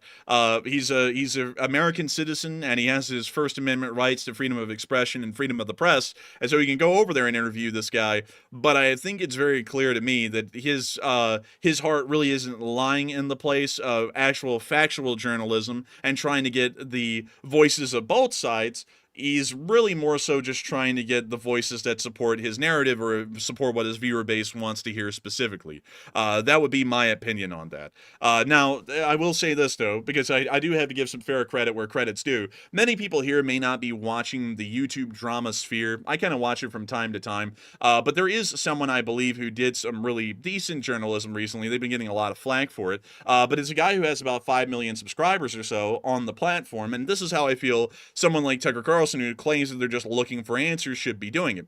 Now, the guy I'm talking about is called Oompaville, and he has about 5.4 million subscribers. He's generally a YouTube drama channel who kind of keeps up with the YouTube drama and covering the news, that sort of a deal. But nevertheless, he did incredibly well recently. Many of y'all will know there was a large scandal that was surrounding the Mr. Beast company that runs on YouTube, and he actually brought forward the main guy who was spearheading the allegations against the Mr. Beast company, and he actually brought on Mr. Beast as well to explain his side of the story later on. Now, on both of those, he was very softball, did not push any hard questions towards either of them, and really just let them explain their sides quite openly. Now, of course, some people will say, you know, oh, he should have gone hard on Mr. Beast and he should have gone soft on Dogpack. But beyond that, however, he was able to show at least a non-bias in allowing both of them to have time on his platform equally to explain their sides. Whether he was pushing hard against them or not, that's his own preference on how he wanted to present it. He didn't push hard against either of them. He showed no bias in any way, and that's the way journalism should be done if you're going to claim that you're just looking for the facts and you have no clear side. So you should be going to the U.S. government and asking them, why do we support the Ukraine war? What's your position on that? And he also should be going to the Ukrainians and asking them, why are you fighting the war? What do you find worth it to keep on fighting the Russians? But instead, he does not ask for the American side in interpretation. He does not ask for the Ukrainian side. He is only presenting a one-sided story from the Russian Federation on exactly what they want people to hear, and that's it. And that is as biased as it can get. Not that there's anything wrong with bias, but when you're trying to present yourself as unbiased, and then you do everything possible to be as biased as possible, then that shows that you have a clear bias and should not be credited as a non-biased source of information, which he continues to try and present himself as. And that would be my opinion. And so with that, I hope that does address that the best I can. Thank you so much once again for sponsoring that live chat, Santiago Flores, and helping this channel to keep on running. Because if it wasn't for folks like you, we wouldn't be able to make this thing possible. And with that, we are on to the final question of the segment, I believe, and then we're going to be moving on into the rest of the news. All right, and the final one here of the question segment, of the Super Chat segment, that is. This one goes to Andy L., who's a channel legend, of course, and puts in a $20 donation. Hey! And thank you very much, Andy, for that support once again. And he says, please take one from the chat and LSA. And I got to say, thank you so much for the support and helping this channel to keep on running, and thank you for enjoying this channel greatly and supporting it and helping it to keep on running. Folks like you help us to make this thing possible and keep it running on the entirety of the 1,015 days that we've been making it possible, and we will make sure to get that live chat in your honor. And so with that, thank you so much once again for support. Matthew, what do we got for a live chat? All right, and this live chat question goes to JR Does Stuff, who says, I saw somewhere that Russia lost 2 bases in Syria, and is it true?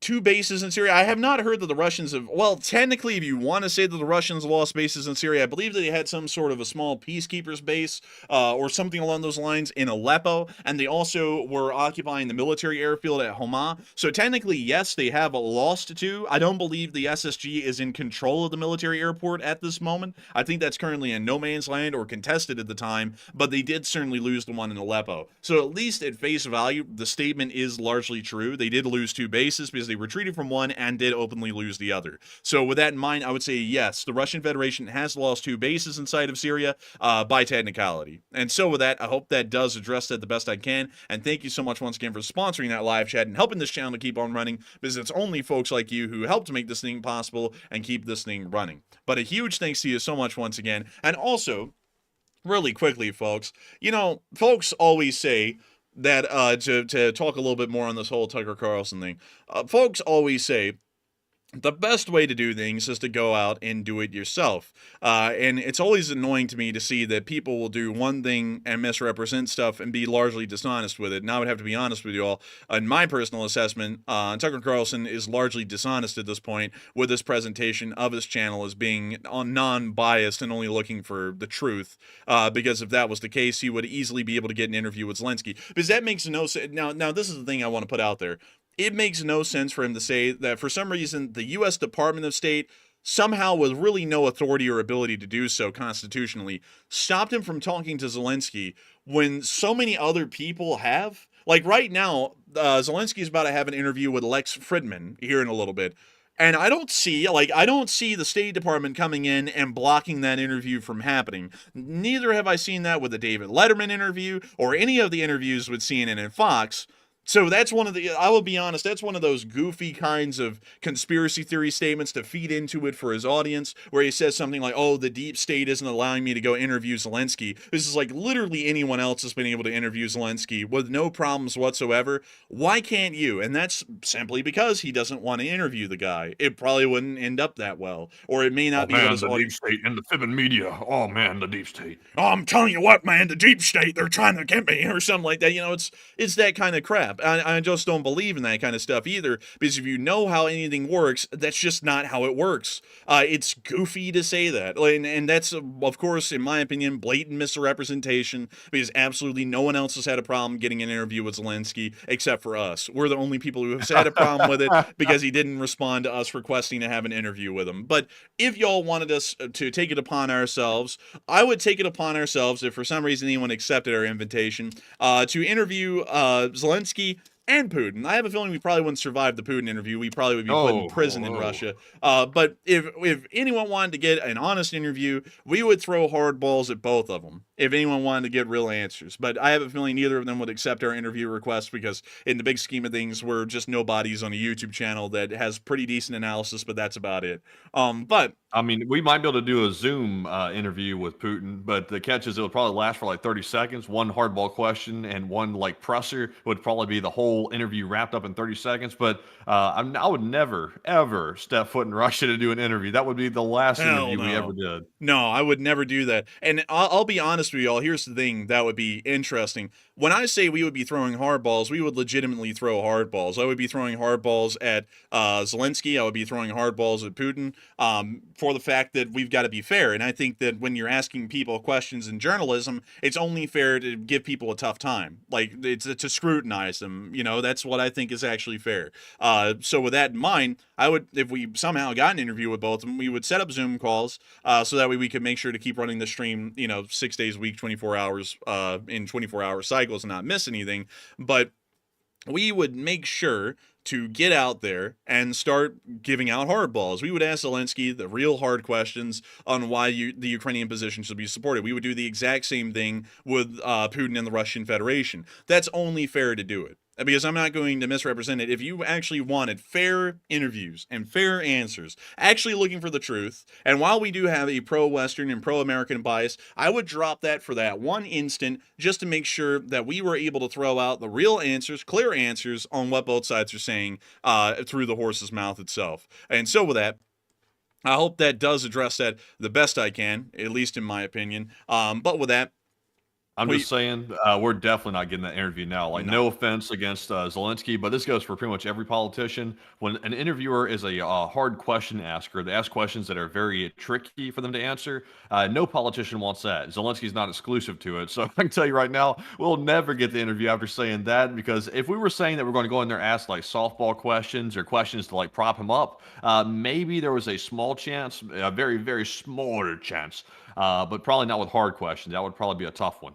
Yeah, that would not go over well. I'll be entirely honest with y'all. Putin and Zelenskyy both, to say this equally, do not talk to people who give them hardballs. Like, they do not. So if I went in there to one or the other first and I was giving them hardballs, the other one would immediately back out instantly. They would probably back out as soon as they heard this on air that we were going to give them hardballs. That would be the honest truth, because nowadays in the political landscape of national leaders or politicians, even here in America, no one wants to be given actual hard questions to answer. Nobody wants to do the careful dance that they used to do with journalists to actually give answers to the tough questions that everyone actually has. No one wants to do that anymore. Everyone wants to pretty much have fluff pieces made about them, so we would not make it far trying to ask hardball questions. But also, some people are asking, what are the hardball questions that you'd ask? And since the enforcers already said that we were going to ask hardball questions, and that pretty much ruled the interview out, I think, I will say one of the questions I was going to ask, and it's a pointed question. I'm not saying my answer to the question or what I would like to hear, but the simple question would be, when do you plan on holding elections, and how do you expect that's going to go? And that would be the question. And I'm not, I know some people are going to be like, well, why would you ask him that? Because that's not fair because you're at war. It's just a question, just to see what he would say to it. And I'm not going to say how I feel about it, but I have a feeling that would be a tough one for him to answer, and actually might cause the interview maybe to get hostile at that point. So I don't know. And then, of course, there's always the hardball questions that could be asked to the Russian Federation, like, why in the world are you threatening nuclear war when you're claiming that you're winning the conflict? That would be one that would be almost impossible to answer in a good way without Putin going on like a 20-minute rant and then acting like he's some sort of a savant because he came up with some stupid answer. That would also go that way as well. So there would be no good way that those interviews would go, because we would be asking the real hardball questions that people who may be critical of both sides would ask. Because it's not about us liking Zelenskyy, so we ask him great questions, like what your questions that make him look good. It's about asking questions that his opposition would ask and then seeing what his answers would be, because who knows, he might actually have an incredibly good answer to that question and then everyone goes, oh, well, that's logical. Or he may have a bad answer to that question and people go, that didn't really make much sense. Same thing with Putin. But if you're going to be a neutral journalist, an actual neutral one, and look for answers, you have to give every single one of them a tough time, and you have to be able to see what their answers are and not give them a life preserver to stop them from drowning. If they're going to drown, they're going to drown, but you got to ask them the hard questions anyways. But anyways, like I don't really like the BBC channel, the British broadcasting channel, but I will say I saw yesterday, I was just like scrolling through the mainstream channels to like get a gist of what they were saying, and obviously Fox and CNN were horrific. So I moved on to BBC America, and there's a show on there called Hard Talk. and the interviewer is like almost like an asshole, like to the people he's interviewing. But he asked like really, really sharp and pointed questions, and he was asking the politicians. I was like, damn, like these questions are so pointed. Like most politicians would be squirming, and they were squirming. I'm like, why would a politician volunteer to go on a show like that? But I like that. You rarely ever see that in American media anymore, but apparently the BBC is still doing it. Even though his questions had a bit of a political slant to them, quite obviously, it was refreshing to see someone asking some difficult questions. It was. Also, one other thing, because I saw some people making a stir, because I said I don't really like Tucker Carlson anymore at all, clearly. Some people were like, oh my God, this is political. Let me answer. Let me address that really quickly. Yes, I do understand that Tucker Carlson has a political leaning, and I did say that a lot of the things he does seems to be anti-American. And I also said that you would find that in different factions, immediately making sure to make that quite clear that that's not politically oriented towards him specifically and no one else. There are a lot of anti-American factions in the media at this point. I would actually say a lot of them are anti-American. I don't really hear a lot of pride being said for this country or what we do or where we've come from and what we're doing right now on any side. Tucker Carlson is not special in that regard. That's literally everywhere. You go on to CNN, they're whining and moaning and complaining about what America is and what it has become. If you go on to Fox News, they're whining and moaning and complaining about what America is and what it's become. That's what everyone does nowadays in that kind of a sector. We're the only people here, I think, on YouTube or in the entire United States at this point that actually says that we're proud of the country and every single person inside of it, because each one is playing their part in this country. I think we're the only people at this point who say stuff like that, because no matter where else you go, there's always someone whining and complaining that they don't really like the country because there's other people in the country that disagree with their viewpoints and therefore they have to hate the whole thing. That's what I was trying to say. So I don't know why some people are trying to construe that to be political, because that's my honest opinion, is that there are a lot of people who are carrying anti-American sentiments that are in media at this point, and I don't really like it, and I'll just be entirely straightforward with that. But anyways, with that, it is time for us to move on and get back into the news. And moving on into Grozny in the semi-autonomous Republic of Chechnya, we were able to see today that the Ukrainians hit the Special Forces building again, and they blasted the thing. A nice big hole in the roof. It's wonderful to see. Beautiful to see. And we love to see it. It's amazing, Matthew. Incredible, truly. And we were also able to see another little clip of it right here. And this is the picture again, but here is a nice video, a long-lasting video. Oh! Was it a nuke? No, it was a drone. Sound like the Trinity test.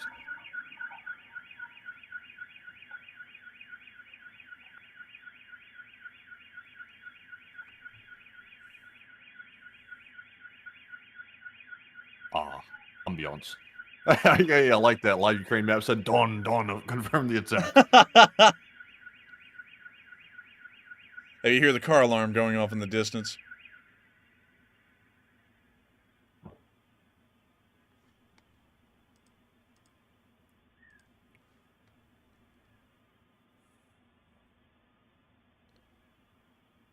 And then it all went silent after the drone attack.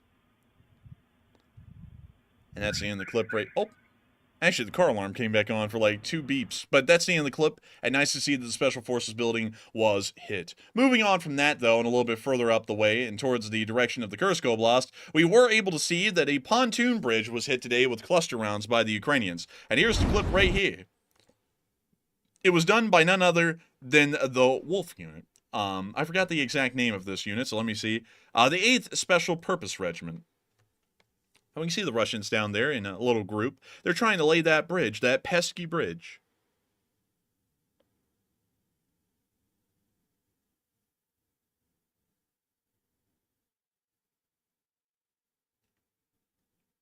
Very blurry footage. Oh, look at that. Why, what was Yeah, that was right there? crystal clear what happened there. There was no blur to that. That was in 4K. Oh, look, sparkles. Oh, man, they got some glitter down there. It's like tinsel on a Christmas tree. We're getting seasonal up in here.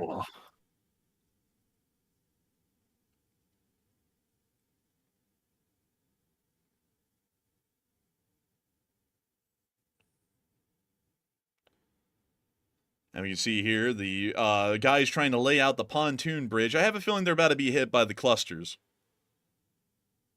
Any second now.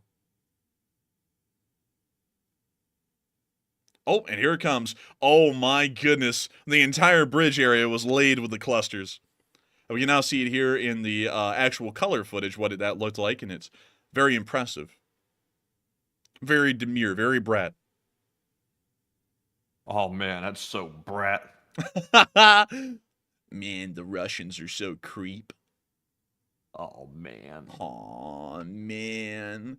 Aw, man, I'm still in the ER, I think. Aw, man.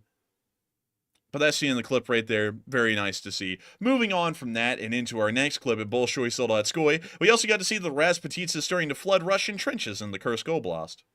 Да, наводнение. Бывает и такое. С трассы идет сюда. Там был блинчик. Охрененный блинчик был. Ну и все тогда. Че, бля, все затопило. Вон баклажки тоже валяются. A trench, more like a ditch. Все затопило. Ну это все. It's so over, This he is where says. he lived. It's all flooded. Also, we have like the beaver like synthetic dam up here with the trash piles, блядь. And then we hold the water back so we can start to filter it with the like the cloth on top of the water bottles, blядь. But we also got to see right here the Ukrainian pilot of the 47th Brigade also showing some interesting action of the FPVs near to the area of I believe it was Gurki. Oh, Also, and that a lot of let's see, a bike and his boy said, "I have a room named after me at ER. Oh, you must be very fancy to have your own custom ER room. I've never heard of such." that's actually pretty cool. That's actually ballin'. Mr. Ballin? Mr. Beast. Oh man. I put these kids in this ER and they had to fight for healthcare. The one that wins gets to live, or something like Oh, that. jeez. Oh, goodness. But moving on from that, in that clip from the 47th Brigade, it's now time for us to move on out of the Kursk Oblast and on down into the location unknowns, where we were able to see a Ukrainian helicopter mission from the view of the helicopter pilot. Copyrighted music, of course, but we got to see it from the ground and from the sky.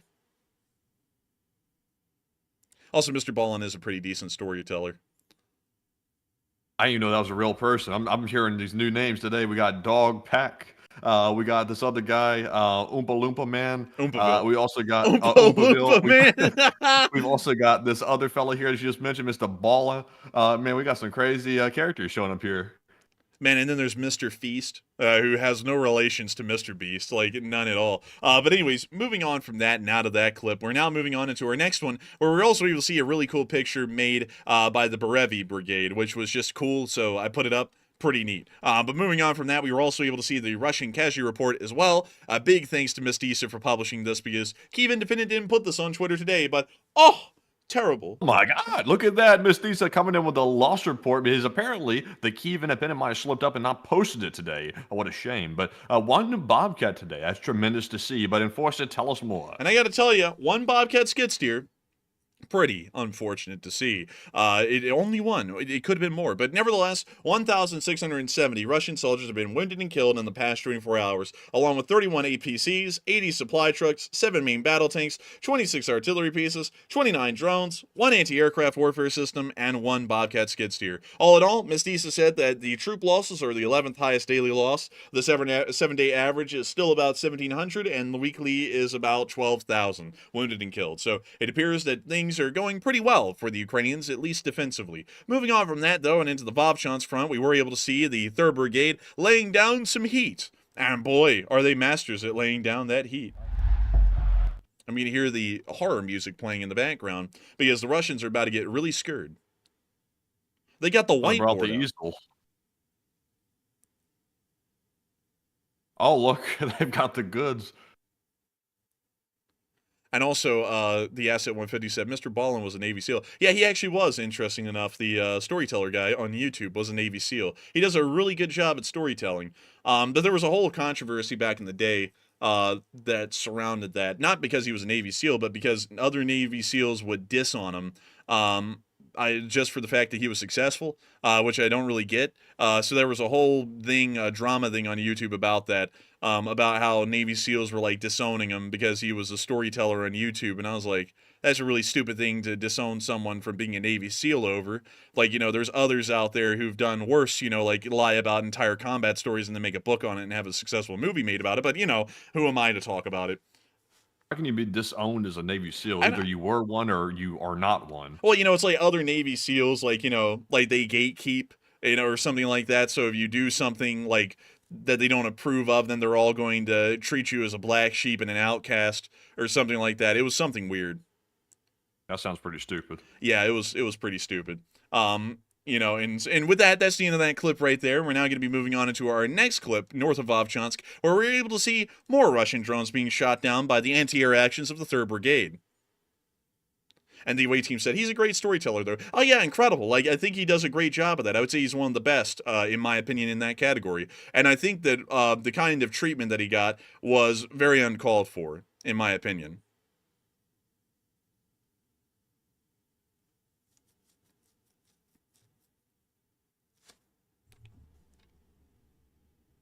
And we can see them here showing the actual ground activities as they're shooting down these drones over the Ukrainian skies near Vovchansk.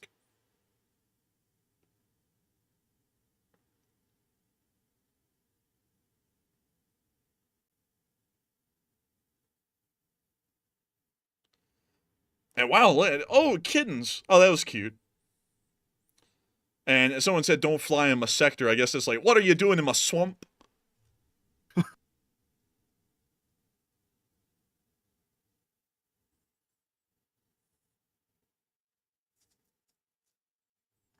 And that's the end of the clip, but very interesting to see and great to see the air defense hard at work in the Vovchansk area. Meanwhile, moving on down towards the Zaporizhzhia forest, we were able to see some action of the Brazilian volunteers today as they were returning fire. All right, and apparently we got nice... that, like, what is that music? It's like some copyright-free music from something, like the Screensavers or something like that. Well, I ain't chancing it, buddy. Like, it might be copyright-free in your world. I'm not chancing it, man. Because I will get some random content ID from someone somewhere, and they'll be like, oh, it's ours. And I'll be like, oh, come on. But we see them laying low. You know that if you hear, like, the little audio tag, like, come over the screen, it goes, Audio Jungle, you're screwed, man. Like, they've got the copyright claims coming in strong.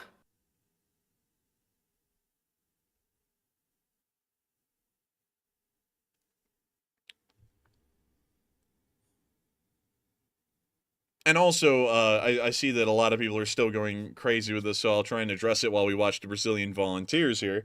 The comments on Tucker Carlson are not political, all right? I'm not saying he's an anti-American person because of his political affiliations. I'm saying he's an anti-American because of the statements that he makes.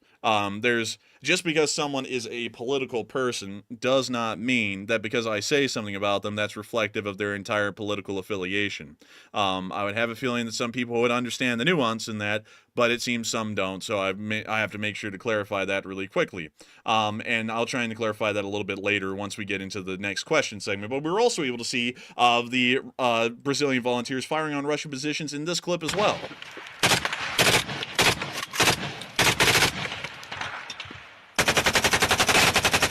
And this is some crisp audio right here.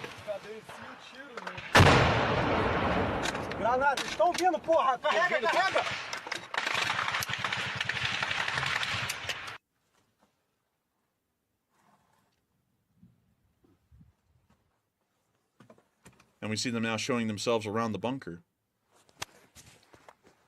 Whoa, look at that bunker. Look at that boiler.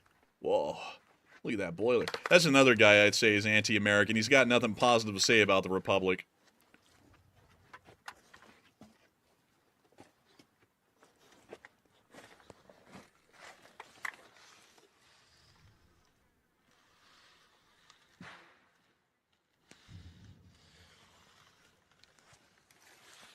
And that's the end of the clip right there, but still very nice to see the Brazilian volunteers still hard at work in the area. Meanwhile, moving on down towards Donetsk, we were able to see some Russians playing basketball. Осень играет баскетбол. Прикинь, Ася она заминирована. Ну давай, разочек. Oh, look, he got it. Yeah. That's the only thing he's good at. Man, incredible. But what are these? Oh, they're on body collection detail. What you know, you gotta throw some hoops when you're collecting up the bodies. Like, that just makes sense. Сюда съебываться. That's honestly disrespectful, though, to their own lost. You know, it's like you're playing basketball over the body bags. Not really that great of a thing. But moving on from that, call this man Larry Bird because he's sinking shots. But moving on from that, we were able to see some more pictures of the Presidential Brigade down in the Zaporizhzhia area. We were able to see some Akhitsias on the move, largely a column of Akhitsias moving at rapid speed. Some pretty cool pictures, actually. We might use some of them as thumbnails in the future. Wink, wink, nudge, nudge. But moving on from that and towards Velika Novosilka, we also get to see some Russians retreating in this area as well. And look at them go. They scatter. Scatter like confetti in the wind.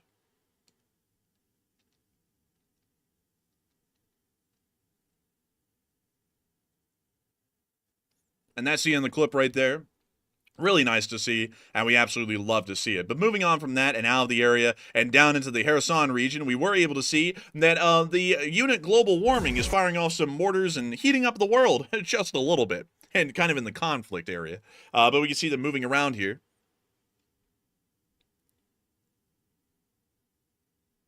And poof, there goes the mortar. And I wonder, they say they're the unit global warming.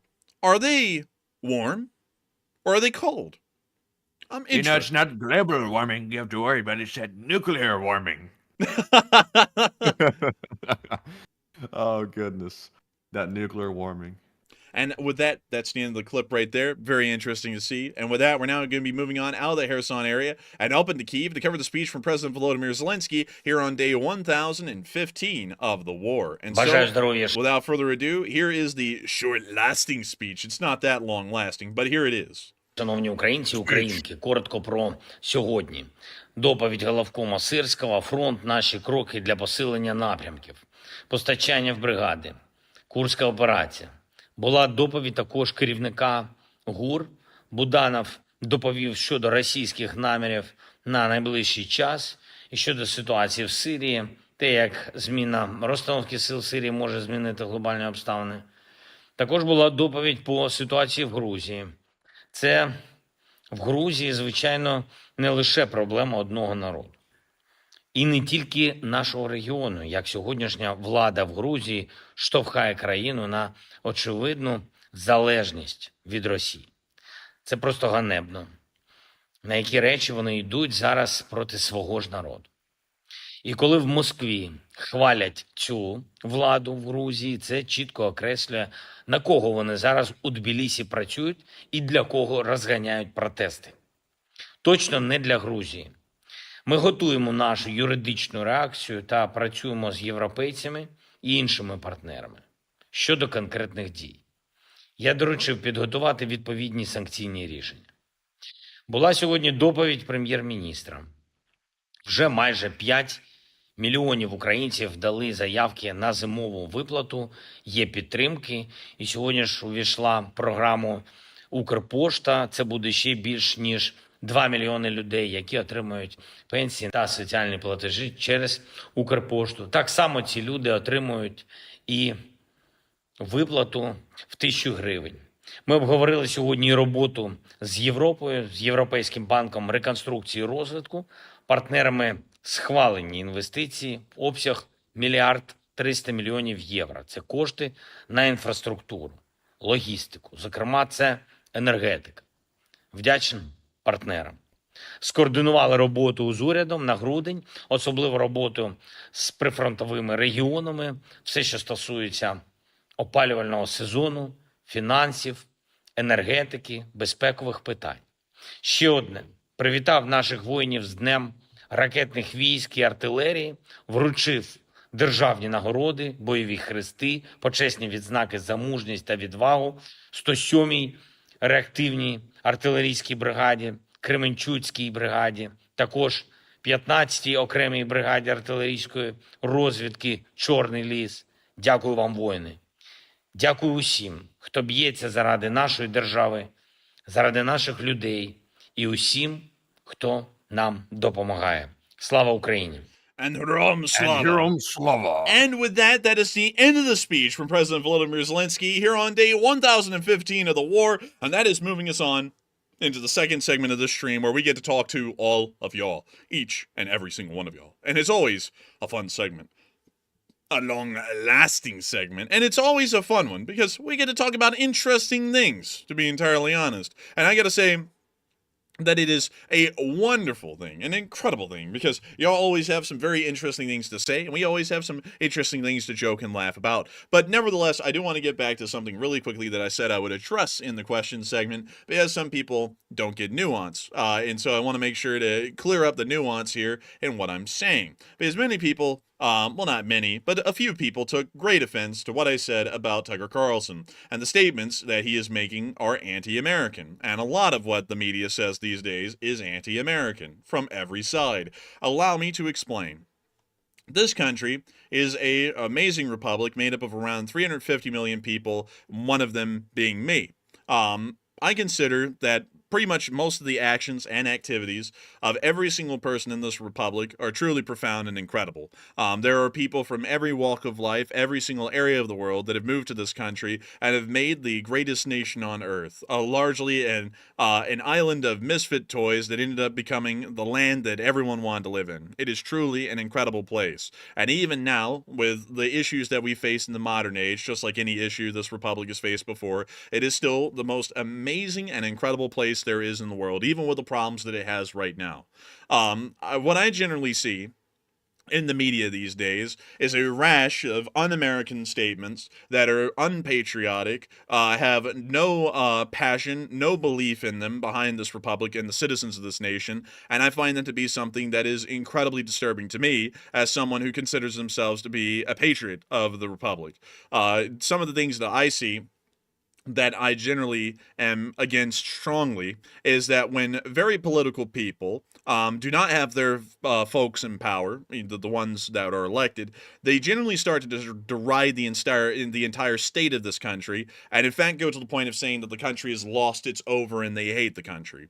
That's something that I see every single time. I saw that back in the day when Tucker Carlson's let's see, how do I say this? I'm going to try and say this the best I can, and making sure to touch both sides equally. And I want to make sure to say this very carefully, because people will always misconstrue everything that you say. So, well, some will. So let me make sure I say it very carefully.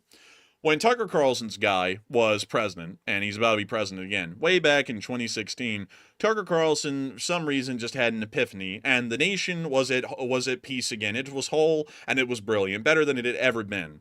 And then the guy that he doesn't like was elected in 2020, and then the nation is a despotic place, a horrific place that's truly fallen, and literally communist and fascist dictatorships elsewhere are better than here, instantly overnight. And the same thing happened on the flip side. CNN, when their guy was not in power from 2016 to 2020, was saying that the nation was truly lost. It just wasn't a nation worth living in. It was a terrible place, and people should live in fear. And then when their guy was in charge from 2020 to 2024, then automatically overnight, magically, the nation is a perfect place filled with sunshine and rainbows, and nothing's wrong in this country, and it's just an incredible place, but only because their political affiliation was in charge. And I find that to be a very anti-American way of looking at things. One should not base their love of the nation only on the affiliation of the party that they believe is the best. The United States is an amazing republic and a great place, not because of the party that is in charge, but because of the people who make this country possible every day, which is all of you who are watching this channel right now. And that's why, no matter what, no matter who is in charge or what is happening in this country, I will never say that I'm not proud of the country, because that means that I'm not proud of y'all. It has nothing to do with the government that's in charge, the president that is sitting in the Oval Office at this moment. It has everything to do with each and every single one of y'all and what y'all have turned this country into and what y'all make it to be every single day. And that's why I say that Tucker Carlson is largely an anti-American, is because his statements are entirely dependent on the political party that is in charge. He has more love for his political affiliation than he does the republic that affiliation exists in itself. And that is the issue that I find with any political person in this country that is so political that they put their affiliation above the republic, is that becomes an anti-American sentiment because their political affiliation overrides their love of country. And that's what I find to be the primary issue. Now, of course, much like any, I also have my own political affiliations, and I'm sure that none of y'all have ever seen me waver in my belief or my trust in the United States of America, the amazing people who make this country possible every day, the folks who work in this country, hard in the factories, hard in the office spaces, working in every single job and every single facet of this nation every single day. I'm proud of every single one of y'all, and that's why I do not like to see other people, regardless of who they are, defile y'all's image by disgracing y'all. Because when they speak poorly of this country, they're not speaking poorly of the president, they're not speaking poorly of the Congress, they're speaking poorly of y'all. Because it's the Congress that is elected through the people, which is all of you, the constituents and the voters of this republic, that make it possible for these people to have their positions. When they deride the representatives of this country, either in a positive or a negative light, and then they decide to cast that out across the entirety of the republic as a general broad statement, they are disrespecting y'all. And I do not stand for anyone who would disrespect the citizens of this republic and start to desecrate the United States of America and its image for short-term gains or some sort of an emotional statement. I do not agree with that at all, and that's why I generally say, not because Tucker Carlson is of a certain political affiliation on one side that he's an anti-American, I say that he's an anti-American because of his derogatory statements and claims that he makes about the United States of America, because he has more fondness for his political affiliations, much like many do on the other side as well, than he has for his actual republic that he lives in and is a citizen of. So I hope that does address that the best I can to many people who may have misunderstood the statement and where I'm coming from on that. But that is a thing that I am unrelenting on. I will never back off of that kind of a claim or a statement that deriding the Republic as a whole is an anti-American act, because all of y'all are the people I'm proud of, and I think that is very disrespectful to all of y'all to make a statement. So largely I'm offended on my behalf and y'all's behalf on statements that are made against this republic. So with that, I hope that does address that the best I can, at least in my opinion. But with that, Matthew, I understand that we have a whole bunch of interesting questions. So what do we got, Matthew? All right, so jumping into our final question segment of the night, we have one more poll to get to, and this poll says, Ukraine launched an attack on Chechnya's special forces site today, and will Kdayrov act against Ukraine? So 42% said yes, Kdayrov will lash out, while 36% said no, Kdayrov will shut up and sit down, and at 12% said, I need more intel. And honestly, I think Kdayrov already lashed out to a certain extent. He did bring out, I believe, some Ukrainian POWs or something like that. Am I correct on that, Enforcer, before I go any further? I believe so. Maybe I think he did make a statement like that. I believe he did bring out some Ukrainian POWs or some Ukrainian prisoners from someplace, and he threatened them all on stage. So he lashed out in that sense, and also made some very heinous statements toward them. And I think that's going to probably be the extent of it, because Kdayrov really can't do much beyond that. So I think he will shut up and sit down after he's now lashed out today. But Enforcer, what say you? I have a feeling that he's probably not going to do much. Kdayrov is more talk than bite, and the Kdarovites have certainly shown that at this point. So in my honest opinion, I would have to say that, well, Kdayrov, nah, probably not. It's probably going to, he'll just sit down and shut up, nut up and shut up, I guess is what you call it. He's not really going to be doing much. But with that, really quickly, one second, Matthew, just making sure to get some people on out of here because of my proud patriotic speech. Now they're going to go, oh, your political affiliation, A or B. And it's like, no, you completely missed the point there. I'll just be honest with y'all here really quickly. Let me be frank with y'all. I don't really like either political party. Like, if I'm just going to be entirely honest with y'all, that does not mean I'm independent either, because I don't really like the independents. I generally like to stay out of the political conundrums that are created in this country because I find them to be silly, and I generally believe that the concerns of the citizens are something that most of these political parties simply cannot address these days. They are too far into make-believe land and reality TV sorts of mindsets on both sides than the actual issues and concerns of the citizenry. So generally, when you ask me what political affiliation I am, I really cannot even answer that, because the honest reality is I don't really concern myself with political affiliations. I concern myself with what's good for the citizenry of the Republic first and foremost. And so I hope that it answers that somewhat well for everyone who was wanting to try and start flinging turds there really quickly. But with that, we're on to the next one. All right, so moving away from our poll questions, because that was the last one of the stream, we're now moving on to our final super chat segment of the night, and we're starting off with a very big one, and this one is from BC Skyman, who puts in a $100 donation, and thank you very much, BC, for that massive support, and he said, coffee time. Awesome job as usual, Enforcers, and take one from the chat.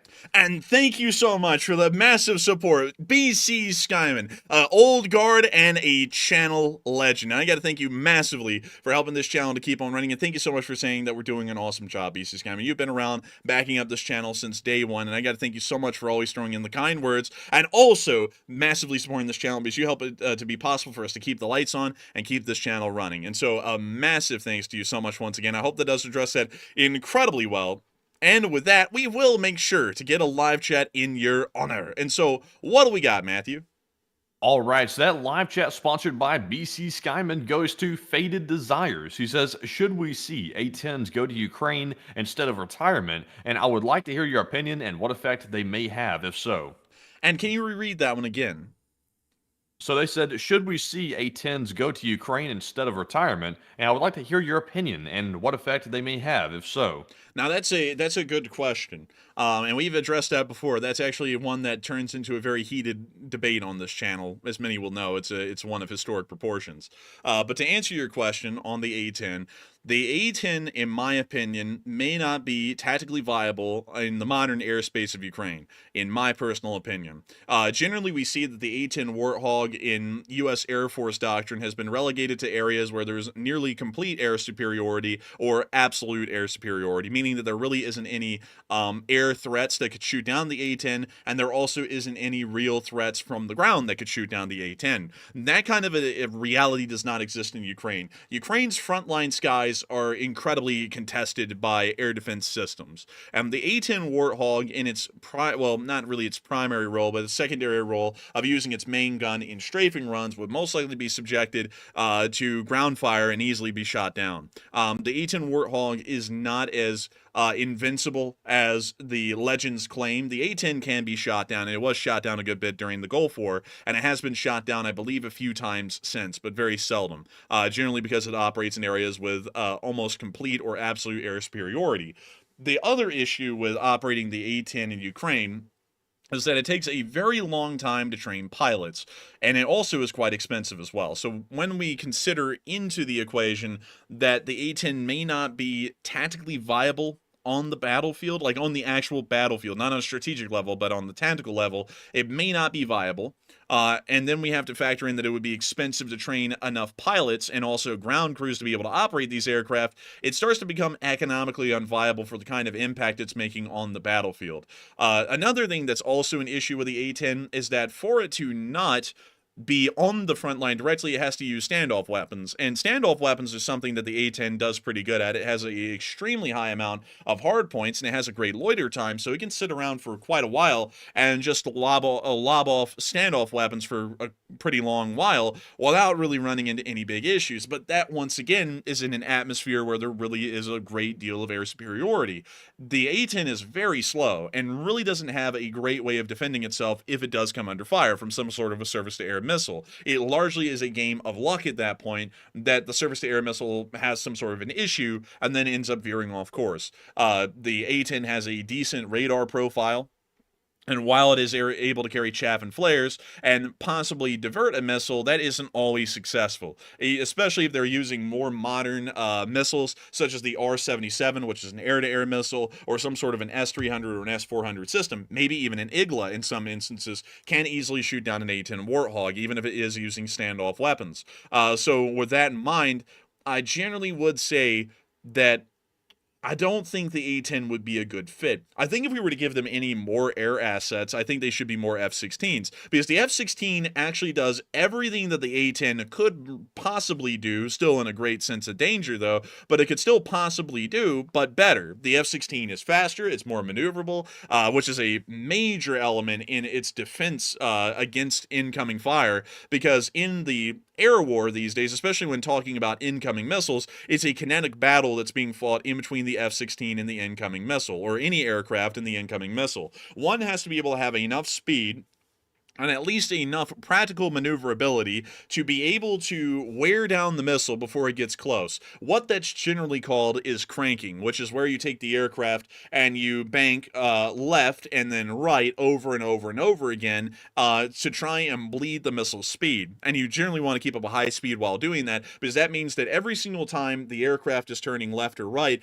that missile that's flying in from, say, 70 miles away, it's having to adjust its flight path left and right, also overcompensating as well to try and adjust for the lead on the aircraft that it's targeting. And that means that the more you're able to crank and the faster you're cranking at some sort of a high speed, that missile is actually bleeding speed as it's flying in due to the cranking maneuver. And by the time it gets close, or maybe even gets up to the point of impact with the F-16, it is going so slow it simply cannot maneuver at that point to keep up with the F-16, and it just harmlessly flies past the F-16 without exploding near it or even getting close. And that's generally how missile battles are fought by aircraft these days, and the A-10 simply just does not have the speed nor the ability to be able to conduct that kind of a defensive maneuver, because chaff and flares only go so far, and nowadays they really are not that effective. It is entirely about being able to catch the missile and kinetically defeat it before it can get close to the aircraft. That's usually the way that kind of a battle in between the missile and the plane is fought these days. The A-10 just can't do that, and that's what would make it a major liability to the Ukrainian pilots flying it, and also a major liability logistically for the Ukrainian Air Force and the U.S. Department of Defense as well, because we would put so much money and funding, as well as the Ukrainians, into getting these A-10s up there for them to be at considerable risk. And if we were to put that kind of money and time out there to put more aircraft in the sky for Ukraine, I think it would be far better to do it with the F-16, just for the fact that it's able to defend itself in the skies far better than the A-10 ever could. And so with that, I hope that does address that well, and I thank you so much for asking a really interesting question. I hope that gave an in-depth analysis of it the best I could to explain why I think the A-10 really wouldn't be a good fit, and we probably would want to see more F-16s there instead of A-10s. But still, thank you so much once again for the support. I hope that does address that incredibly well, and with that, we are on to the next one. And our next one here goes to DE, who puts in a $50 donation, and thank you very much as well, DE, for that generous support. And they said, united we stand and divided we fall, and for refreshing to finally hear someone speak up against the America bashing that's been from both sides for far too much, far too long. And America bashing used to only come from our external enemies. And I thank you so much for the support, DE, and agreeing with me on that, because that's something that I've been seeing a lot, and I cannot stand, because both sides will just dog on the whole country whenever they see that they think it's necessary. And I don't know what it is with people drinking the Kool-Aid these days on both sides and going along with that kind of a thing, but I feel like that needs to come to a stop. I feel like that's the biggest thing that's killing patriotism in this country, is that both sides will go after their own nation like a vicious dog and tear it down just for the simple fact that they can. I hate that, because the thing is, like, the thing that people don't get is that the political parties in this country are not the enemies of the nation. The enemies of the nation, or the enemies of the republic, are our adversaries abroad, the Russians and the Chinese. Those are the true adversaries. And people just do not pay attention to that anymore. And it's just crazy to me how that is the case. And what's even crazier is that the political parties these days do not care the detriment that they serve to the image of this nation, to its own citizens, by putting forward these toxic and terrible images of the country to their own people. They do not care. They only care about what will they be able to achieve by the next election.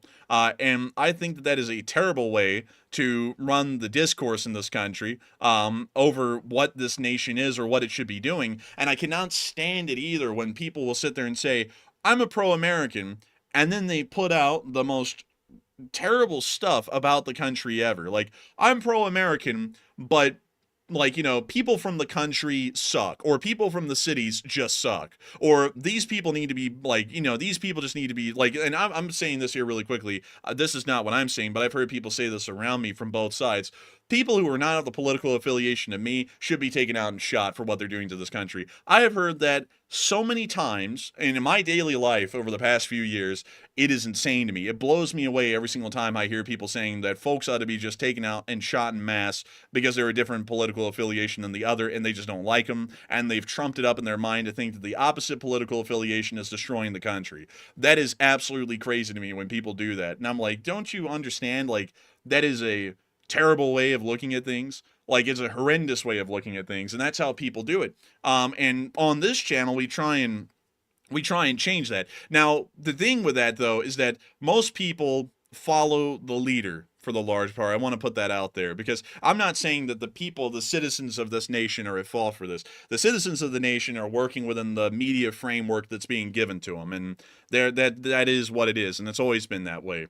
But the people at the top, the people who are actually running these messages on the well, let me just be frank here so that way I can make it clear.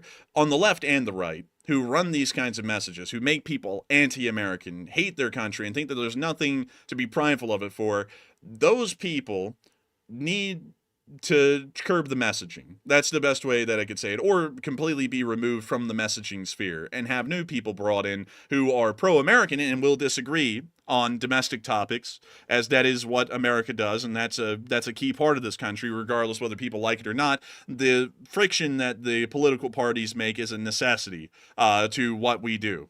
But at the same time, it cannot be destructive, and that's what it's starting to turn into these days. And that's why I would say that I don't really like the voices that are out there. I don't like the American bashing, and I hope that our armed forces medley that we made in the intro is at least boosting the spirits of the folks who were in the armed forces here on this channel, because that was generally the intent and the hope, that it would make people really proud of the nation's armed forces here on the channel. But we're having plans to try and just really push forward the idea that people should be proud to be Americans, no matter who they are. If you're from the cities, the country, no matter who or where or what you are in the United States, if you're a citizen of the country, you should be proud of the nation, because you're a part of it, and you're a reason why this nation is successful and it is as great as it is because every single one of y'all is as great and successful as the nation is. And I think that's really the message that should be sent out there, and I hope that we were able to get that message out on this channel pretty much every single day, because no one else really does it. And I know that in some people look through it through rose-tinted vision. Some people drink the Kool-Aid, because I saw someone in here earlier who said, oh no, Fox News is really pro-American. They love the country. Come on, don't feed me that. Like, that's just not even true. Because if you go into Fox News any given day, they'll talk about how the cities are slums and American cities suck, and oh, look at Russian and Chinese cities and look how much better they are than ours. America just simply sucks and never can compare, so you might as well just give up and, go jump off a bridge or something, because America just sucks that bad. Like don't even give me that. And then CNN will do the same thing. They'll be like, oh, look at all these, let's see, let me think of what they say. Oh, look at all these extremists living in the woods in the country. Be scared, all city people. Don't go out into the country. The country people are going to eat your liver if you go out there. They're going to cannibalize you because you're different than them, and they hate you. And the countryside's terrible. Over in other countries, like in Europe, you can go around and you can, flog people from the country for fun, or something like, like it's crazy stuff like that. And it just blows me away when I see that from both sides. And then because people drink the Kool-Aid, they'll think, oh, no. Actually, they're proud of the country because they're only proud of this one part. You got to be proud of all of it. Like, I'm proud of the people from the city. The people from the city provide a important part of what this nation is. The people from the countryside do too. The factory workers, the farmers, the stockbrokers, every single person in this country is doing their part to make this nation what it is every day. Without a group of those people, this nation cannot survive. It requires every single one of them to be able to do it, and that's why I'm proud of the country as a whole. And I got to thank you so much for the support and helping this channel to keep on running, DE, and allowing us to have this kind of a patriotic stance on the channel, because I don't see it elsewhere at all. And so with that, thank you so much once again. I hope that does address that incredibly well. And with that, we are on to the next one. And our next one goes to Robert McCann, who puts in a 50 as well. And huge shout out to Robert for that massive support also. Robert says, Enforcer for President, LSA and United We Stand and Divided We Fall. Hey, and thank you so much for the support, Robert McCann, your 10th super chat ever, and thank you for wanting me for president. I don't know if I'd be able to win on this kind of a platform. Usually the people who fearmonger are the ones who win the most. Fear is the most important emotion that people have.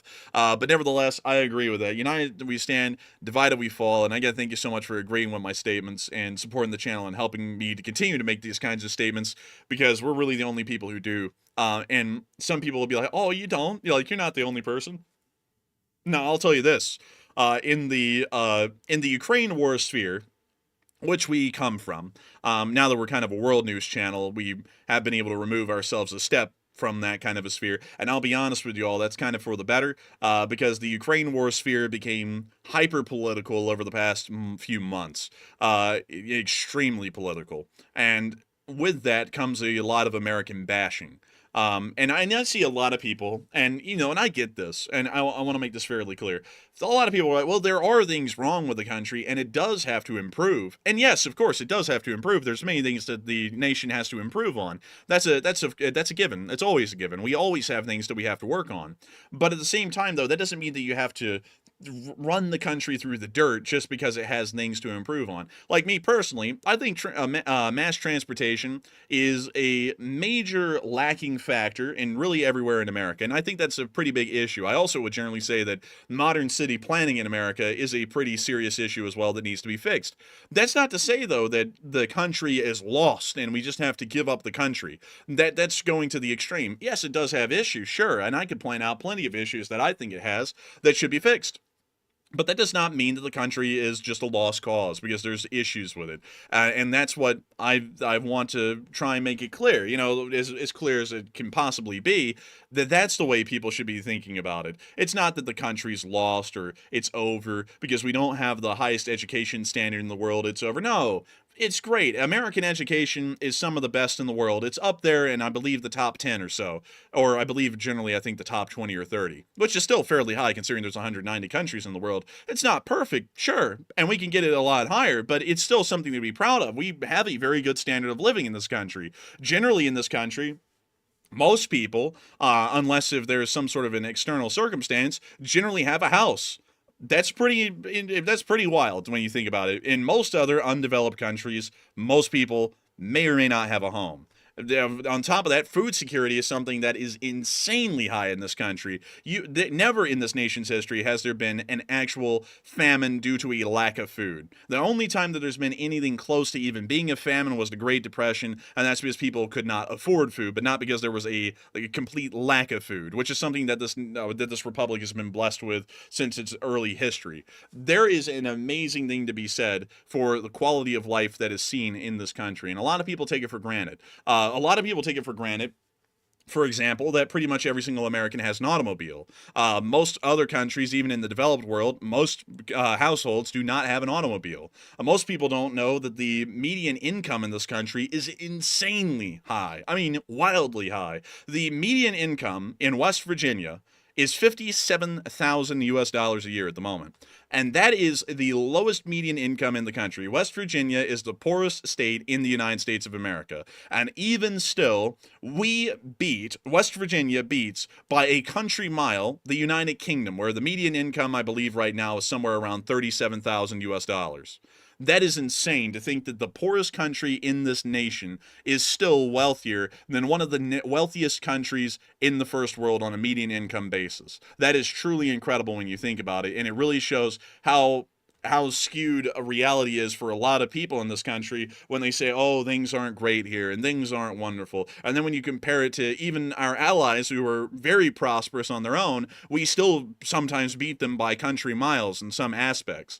And there's so many other things to be proud of in this country. We have the most miles of interstate and paved roadways in the world. We have the most miles of railroad in the world. We have the most airports in the world. We have the most public, well, not really public transportation, but public air routes available in the world domestically. We have the highest rates of car ownership. We have the highest median income rates in the world. We are the second largest industrial power in the world. We are the first largest military power in the world. We are the largest economy in the world. We have some of the largest metropolises in the entire Western world. And we have just amazing things across the board. I mean, there are so many things in this country that people can be proud of. And I don't know. I guess people just don't want to look for it. Maybe it's better to be angry. But I'm proud of the country. I'm always proud of the country. And there's many things that fall short, and there's many things that can be improved. But it is truly an amazing country. And I know that many people in Britain feel, in France and Germany feel the same way, and I hope you all do. I'm not trying to be in a contest here,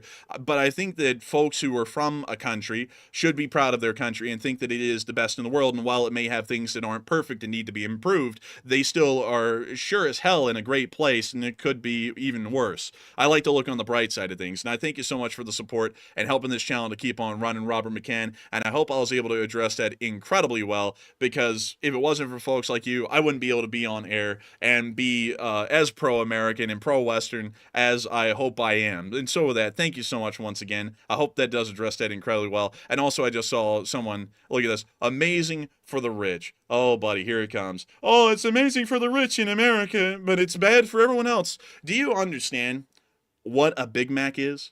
Like, do you know that a Big Mac was foreign to every other part of the world for like 30 years? Do you know what an air conditioner is? JB Blaze, do you know what an air conditioner is? Do you know that most countries in the world do not have household air conditioning? Not because they simply lack the technology, it's just because they lack the household amenities and luxuries to do so. Do you know what the average caloric intake of an American is every single day, or what kind of expendable income that we have on the side? I mean, sure, you know, we can bring up things like we don't have public transportation in this country in incredibly abundant amounts, or we don't have amazing public parks all the time in every single part of this country, but we have an amazing amount of expendable income that an average citizen has in this country that is not seen elsewhere. If you go to places like Britain, there is a pretty decent argument to be said. There's not as much expendable income in an average British household as there is in an American one. And that's not to pick on the British. The British do incredibly good, but America has a lot of expendable income. One of the biggest issues that we face in this country is that there is so much food, and the food is so cheap that everyone is morbidly obese. That is a amazing problem. I mean, that when you really think about that, that is a crazy, amazing sort of an issue to have. Some countries out there right now are gripped with famine, and people are starving to death because there just simply is no food. And in this country, not only is there so much food, but the food is so cheap that people are eating so much of it that they're getting morbidly obese in a rate of around 40% out of the entire population. When you think of that, that is an issue, sure. That it is actually a pretty serious issue that we have to try and fix in this country is the morbid obesity issues. But that is still a crazy and amazing problem to have, and it shows how successful this country is that we can have an issue of obesity, while other countries may not have that issue at all. And so I hope that addresses that well, because I feel like so many people try and conflate the issues. And maybe one can say there is a wealth income inequality issue in this country. Maybe you can say that. I'm not going to be the one to say that that's an issue or not, because that's a domestic political topic. But when you look at how an average American lives with only wants and no needs. Very few of them have needs that have been unfulfilled. Almost everyone in this country has transportation. Everyone has food, water, and shelter. That's something that in Russia that's not seen as a given. I mean, hell, even our VA is miles ahead of most other countries. I mean, look at the Russians. They'll give you a water park ticket when your husband dies in war. Here in America, if your husband dies in a war, they give you, I think, what was it, Matthew, a $500,000 payout, like a $500,000 US dollar payout. I mean, we're talking about possibly. Yeah, I think it's something along those lines. The insurance there, but not only that, the VA in America actually takes care of people, unlike Russia, where they do not, and that's been seen for years now. Or better yet, in China, where I don't even think they have a VA. I don't even think they have anything analogous to that. it's crazy how far this country has come, and it still has a long ways to go, but it is truly an amazing place. And I think that a lot of people just have to look on the bright side of things, because there is a lot to truly be happy about. And I'm not trying to just pick at straws here and try and find the things to be proud about. There are things that are glaring in front of everyone's face, and once again, there are problems. I have to say that, because there's always going to be someone out there who says, yeah, but there's problems. But our problems are not as bad as other countries' problems. Like right now, we cover the news on this channel, and I'm sure that many people are realizing the only continent, or the only two continents, that really there is no war going on right now is, well, actually, I'm wrong. The only continent in America, well, the only three continents in the world where there isn't a war going on would be Oceania, which is Australia and New Zealand, Antarctica, which doesn't count, and North America. Most of the viewers on this channel are on the only continent in the entire world right now where there is not an active war. Now, when you think about that, that's a miracle. And it really is something to say that we are very lucky and to be blessed for in this country, is that we are not currently seeing a war pretty much on our borders' doorsteps. And so with that, I hope that does address that the best I can. Thank you so much once again for the support, though, Robert McCann, and I hope that did address that incredibly well. And with that, we are on to the next one. All right, and our next one here goes to Flash1, who puts in a $20 donation, and thank you, Flash, very much for that support. They said 1,015 days, and to the Enforcer Brothers, love your work, and live chat, please. Hey! Also, thank you for the kind words, Flash. Thank you for the kind words about the work. And thank you so much for the support, Flash, and helping this channel to keep on running. And also, 1,015 days is crazy to think that it's been that long. And thank you so much for the kind words, Flash1. And we absolutely love that everyone enjoys our work and really likes to get the news from this channel. And we will make sure to grab a live chat in your honor, Flash1. And so what do we got, Matthew? All right, so this live chat question goes to Michael Thomas. He says, how long would it take for Russian refuelers to get from the North Sea ports to the area of Syrian ports? That would take some time. The North Sea ports, let's see here, let me think. Arkhangelsk and Murmansk are in the North Sea.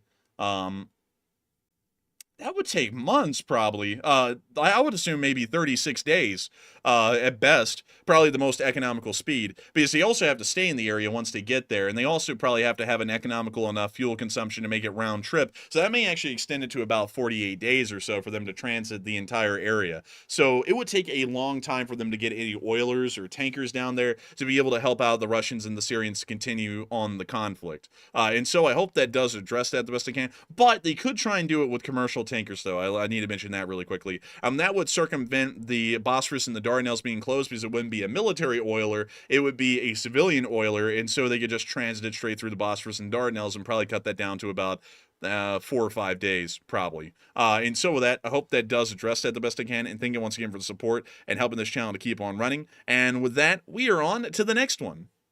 All right, so our next one here also goes to Flash1, who puts in a $20 donation. And thank you very much, Flash, once again for the second support of the night. He says, hey, Enforcers, and what are your thoughts on the Bermuda Triangle and the strange things that might have happened there? I really don't know, honestly, Flash1. Like, some people think it's the weather patterns down there. Some people think that there's maybe a secret base down there or something like that. I don't really know, to be perfectly honest with you. But there's some strange things that's happened, and especially with the ship sinking. But I really don't know. But Enforcer, what say you? I believe I've actually heard a scientific explanation given for the Bermuda Triangle. They say that it's actually because of the currents of cold and warm water that pass in between the area of Bermuda and the East Coast that creates pretty formidable weather conditions. And also hurricanes pass through this area pretty frequently, especially on the southern end of the Bermuda Triangle, really showing off how turbulent the weather is in this area because of the ocean's currents. And so for that reason, I think that that's why the Bermuda Triangle is as tough as it is. It's not really because of any kind of like a magic, super like cryptic thing or anything like that. It really is just that the weather is horrendous down here. And one has to also remember, it has been horrendous enough. It wiped out the first attempt at a colony in North Carolina, the Roanoke colony, apparently. That just had to abandon the settlement and apparently travel inwards, inland into a fate unknown, probably because of the very harsh weather that was hitting this area. Also, another thing that's pretty wild to think about, the British have some experience with hurricanes or really typhoons, but not really a lot. And usually when they make it to that area, they're generally pretty weak. So when the settlers at Roanoke, which may have dealt with a hurricane, dealt with one, they had their minds blown because it was probably a Category 3, and usually the Europeans deal with a Category 2 or a Category 1. And so they were probably just absolutely blown away at the absolute gale that was being created by this hurricane, and that's probably what left them to abandon the settlement and travel inland, because they thought that something horrendous was happening in the seas, and they had to get away from the seas, otherwise they could probably be swept up by the storm. That may have been the case. But with that, I hope that does address that fairly well. But also, that's something very interesting to talk about with Bermuda, is that Bermuda is insanely populated. I don't know if anyone really looks at Bermuda much, but there is like not a single empty area of this island. And I'm guessing that it must be a pretty popular tourist location because of how built up it is. And it looks pretty nice, actually. It's got crystal blue waters just in the middle of the North Atlantic, which is a formidable place. Like, the North Atlantic is the most treacherous sea in the world. Did you know that, Matthew? I actually did know that, yeah. Yeah, it's terrible out there. It's crazy to think that that still is, I think, one of the most heavily traveled oceans in the world as well, is the North Atlantic. Well, also I believe with the Pacific and the Indian Ocean as well. But it's a crazy place out there for such a beautiful island to exist like Bermuda. But anyways, Now, do you want to know an interesting island that many people actually don't know about? It's in the middle of the Indian Ocean, and I don't know if you've heard of it, Enforcer. North It's Sentinel? called no, it's called Diego Garcia. It's out there in the middle of the Indian Ocean, like literally in the middle of it. Have you heard of it? I don't think I have. Punch it in on Google Maps because you can't find it like just like dragging it around here. It's very, very small. It's an atoll out in the middle of the Indian Ocean. Let's go take a look at this here. Diego So Garcia. this is the island. It's very beautiful out here, by the way, and also it's got a 4.2 out of 5 star on Google reviews as well. But the interesting fact about this island, you might have noticed that plane sitting there.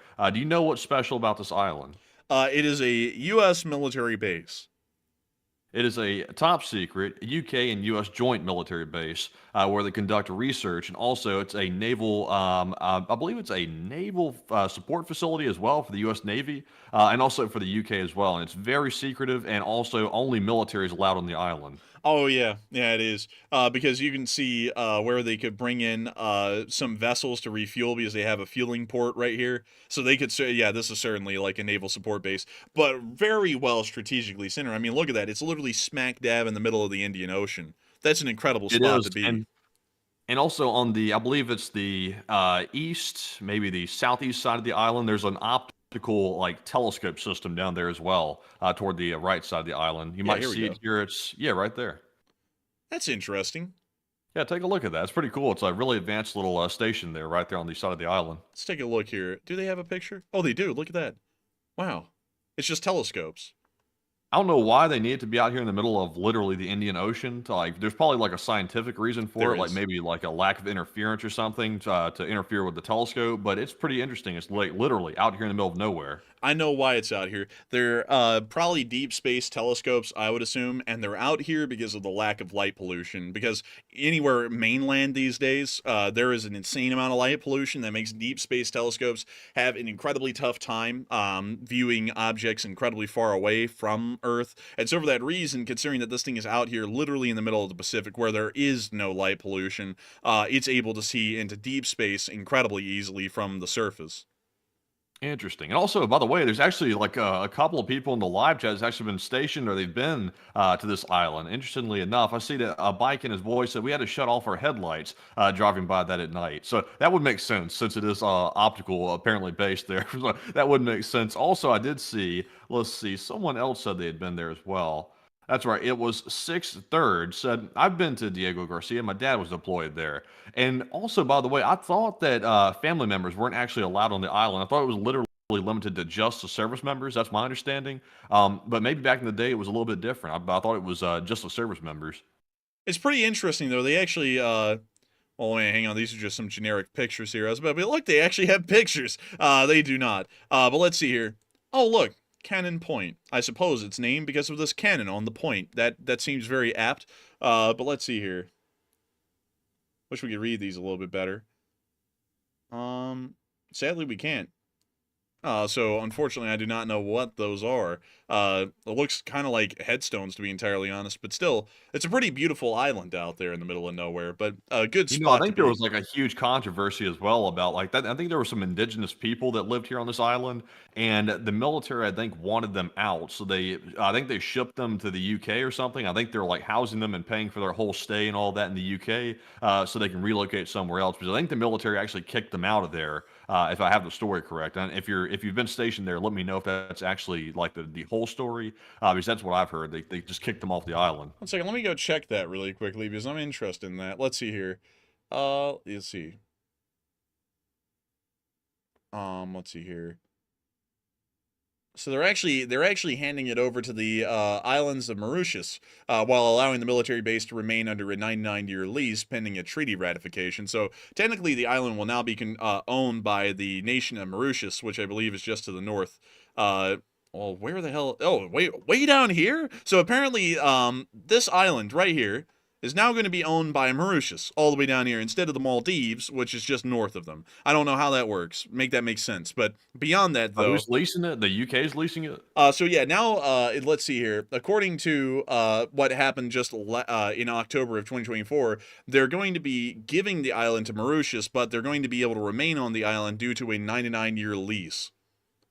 Interesting. So I guess there's changing landlords, basically. Apparently so, and I'm trying to see if I can find the history here. So let's see here. Settlement of the island in 20th century. Let's see here. So the island was largely uninhabited up until, let's see, up until about the 1920s, in the 1930s. And that was really when it started to see its first presence. But let's see here. Arrival of the U.S. Navy. Let's see, inhabitants. So Diego Garcia had no permanent inhabitants when discovered by the Spanish explorer Diego Garcia, which the island's named after, in the 16th century. And this remained the case until it was settled as a French colony in 1793. So there was no natives, from what I understand, that were removed from the island because they made it a base, because there was quite literally no natives that lived on this island, probably due to its complete geographical isolation in the middle of the Indian Ocean. Interesting. And also, by the way, since we're on the topic of top secret military bases, I saw someone mention to check out Pine Gap in Australia. So let's take a look at that since it was brought up while we're on the topic. Let's take a look at Pine Gap. Pine Gap. We would have to find Alice Springs, which is somewhere in the dead center. Where is it? Oh, there it is. So then we go to Alice Springs, and then we go right here, and then we go, wait, hang on, let me think. Oh yeah, we go over here, and there it is, Pine Gap. There it is, Pine Gap. It's to our understanding, it's a signals intelligence gathering base, and it's believed to be used to geolocate targets. For example, in the Middle East and things like that. They'll try to geolocate people based on their signals coming from cell phones, radios, and things like that. And for some reason, this is a really good location to get those signals and intercept them. Using those humongous antennas you see right there, the 5 in a row, right there, those white balls right there. So I don't know why it's a prime location, but apparently it is for some reason. From what I remember correctly, I heard that the story was Pine Gap was used as a communications relay, a very important one for U.S. satellites passing over the area. And it's in the middle of Australia, so that way spy ships couldn't pretty much pull up alongside it off in international waters and listen to its transmissions, if I remember correctly. I believe that's another purpose of it, but it is like definitely involved in geolocating people as well. But there's actually also a massive computer complex here. I'm not sure if it's that huge white building you see in the center or if it's like one of the side buildings. One of those buildings have like massive supercomputer complexes in them. And it's like one of the largest supercomputers in the world. Let's take a look here at Pine Gap. So I got it here on Wikipedia. Please give us money. I'll have to pass for now. We'll consider that later. But let's see here. Oh, no, thank you, no, I'm good, no, maybe later, no, please, no, maybe later, just, no, there we go, alright, now, back to business. Anyways, let's see, previously, it plays a crucial role in supporting the intelligence activities and military operations of the U.S. around the world. The base's role has caused much controversy in Australia, leading to various protests. Well, you're welcome. But beyond that, let's see here. The military activities. Pine Gap's activities have become more military-focused over time. One of its roles is to detect and geolocate the source of electronic signals. You're dead on the nail, Matthew. Such as those emitted by mobile phones. This information is used by Five Eyes to identify and geolocate targets of interest, which it can then attack using special forces or lethal unmanned drones, for example. Let's see. Pine Gap has assisted the U.S. in planning for nuclear war. That's cool. Leaked Department of Defense documents revealed that satellites controlled by the Pine Gap and Joint Defense Facility Nuremberg facilities were used during the Vietnam War to pinpoint targets for bombings in Cambodia, which many people will know that was an interesting time. It relayed warning of Scud missile launches to the IDF during the Gulf War, and by 2003, this function had been fully transferred to Pine Gap. Location data provided by Pine Gap was used by the U.S. to kill Al-Qaeda and Taliban soldiers with drones. U.S. drones have also killed hundreds. I like how they had to add that in. U.S. drones have also killed hundreds of civilians. Let's see. During the 2023 Israel-Hamas wars, alleged Pine Gap provided the IDF with communications and electronics intelligence, which it collected using 2 geosynchronous Orion satellites located over the Indian Ocean. And they also killed lots of Palestinians, or something like that. Oh man, I'm telling you, tricky dick. But beyond that, let's see here. So basically, it pretty much, according to Wikipedia at least, it just pretty much does nothing but geolocation. I had heard that it was put into the middle of Australia for communications reasons, so that way spy ships couldn't intercept the transmissions.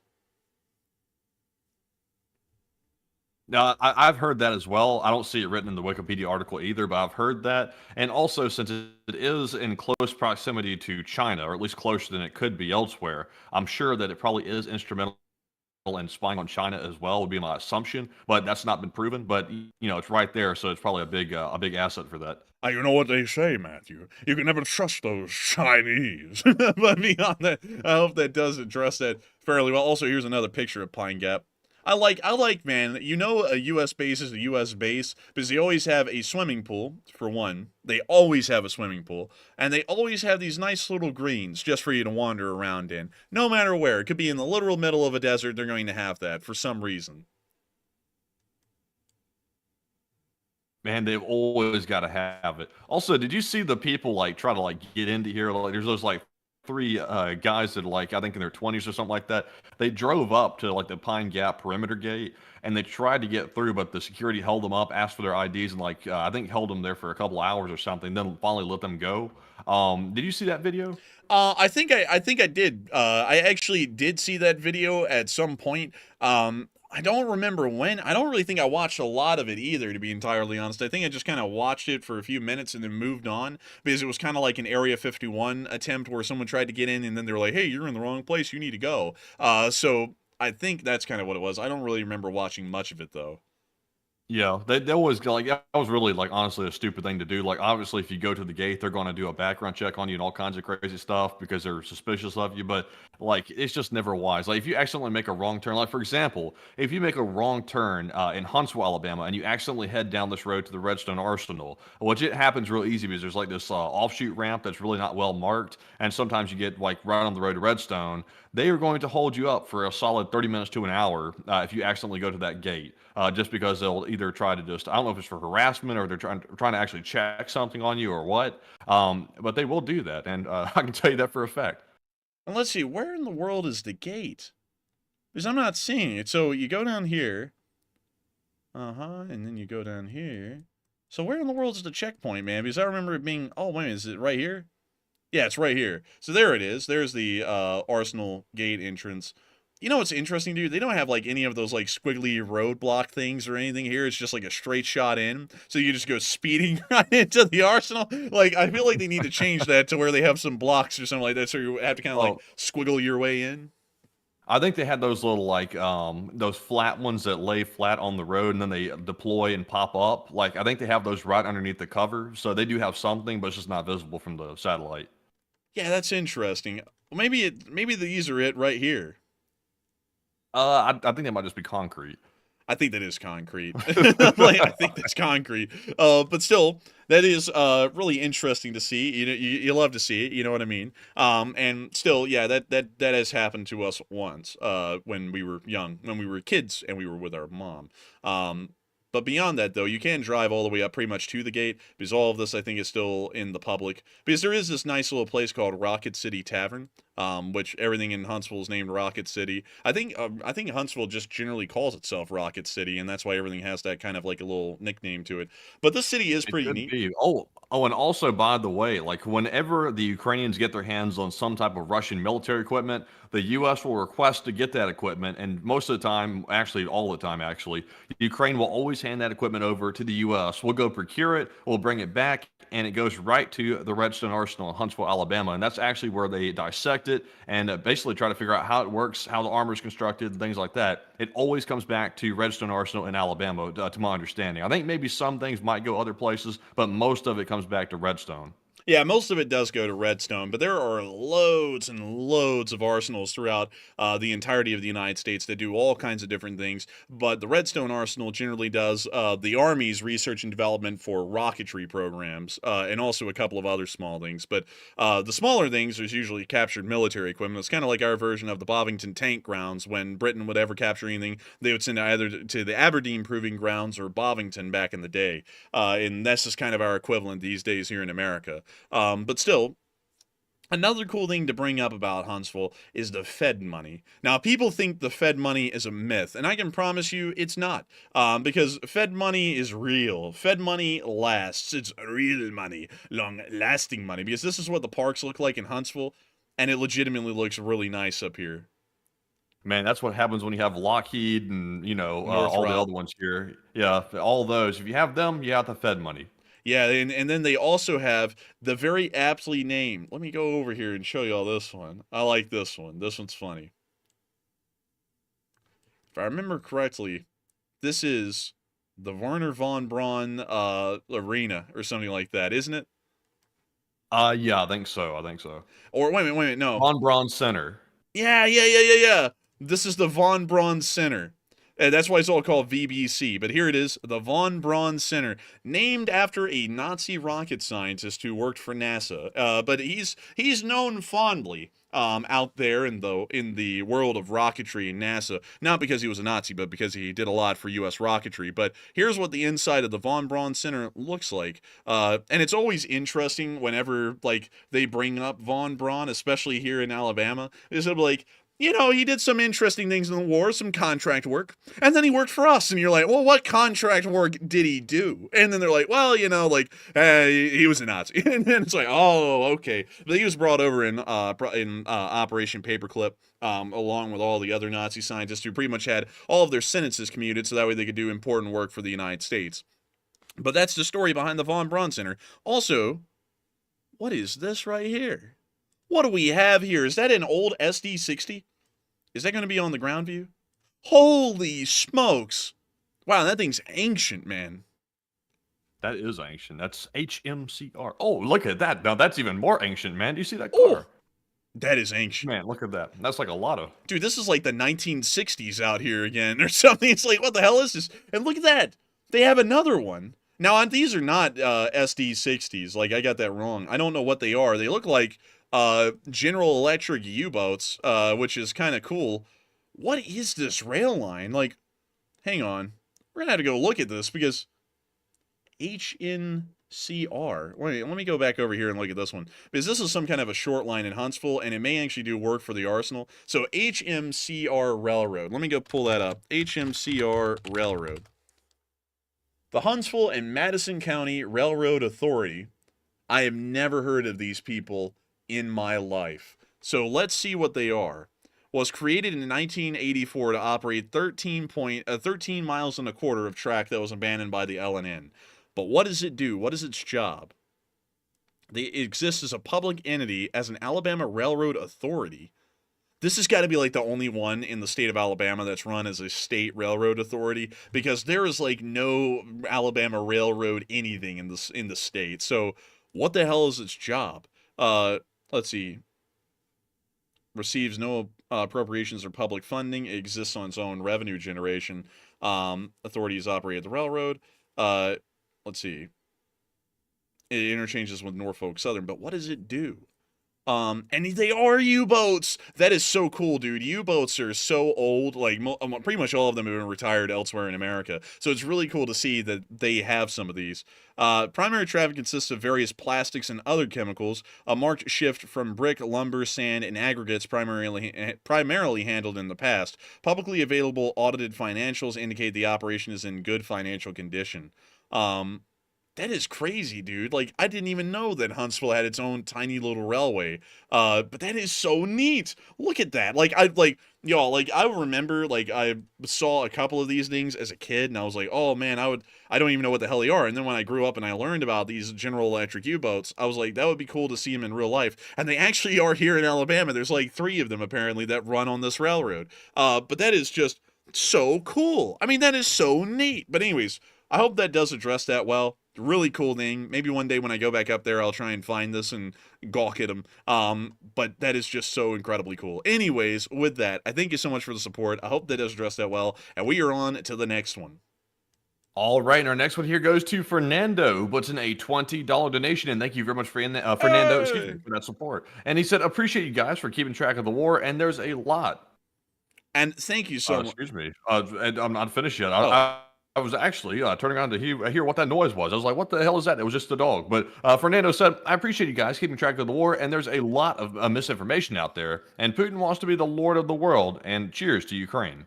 I thank you so much for the support and enjoying the news that this channel covers. And I got to thank you so much once again for enjoying this channel and helping it to keep on running. Because if it wasn't for folks like you, we wouldn't be able to keep up the kind of information, news, and analysis that we have been for months at this point. Or years, actually. And so, with that, thank you so much once again. I hope that does address that incredibly well. And with that, we are on to the next one. But a big thanks once again. Yes, indeed. And also, by the way, that noise behind me was apparently the dog sneezing like a bull back here. It was going, honk. I was like, what the hell? I had to try and look. But our next one here goes to Kevin Thatcher, who puts in a $20 donation. And thank you very much, Kevin, for that support. He said, I love your guys' perspective. And Tucker Carlson makes my ears bleed as much as Hot Dog Man. And LSA is refreshing because it's factual and researched. And take one from the chat. And I'm not going to lie, Tucker Carlson, he's really annoying to me.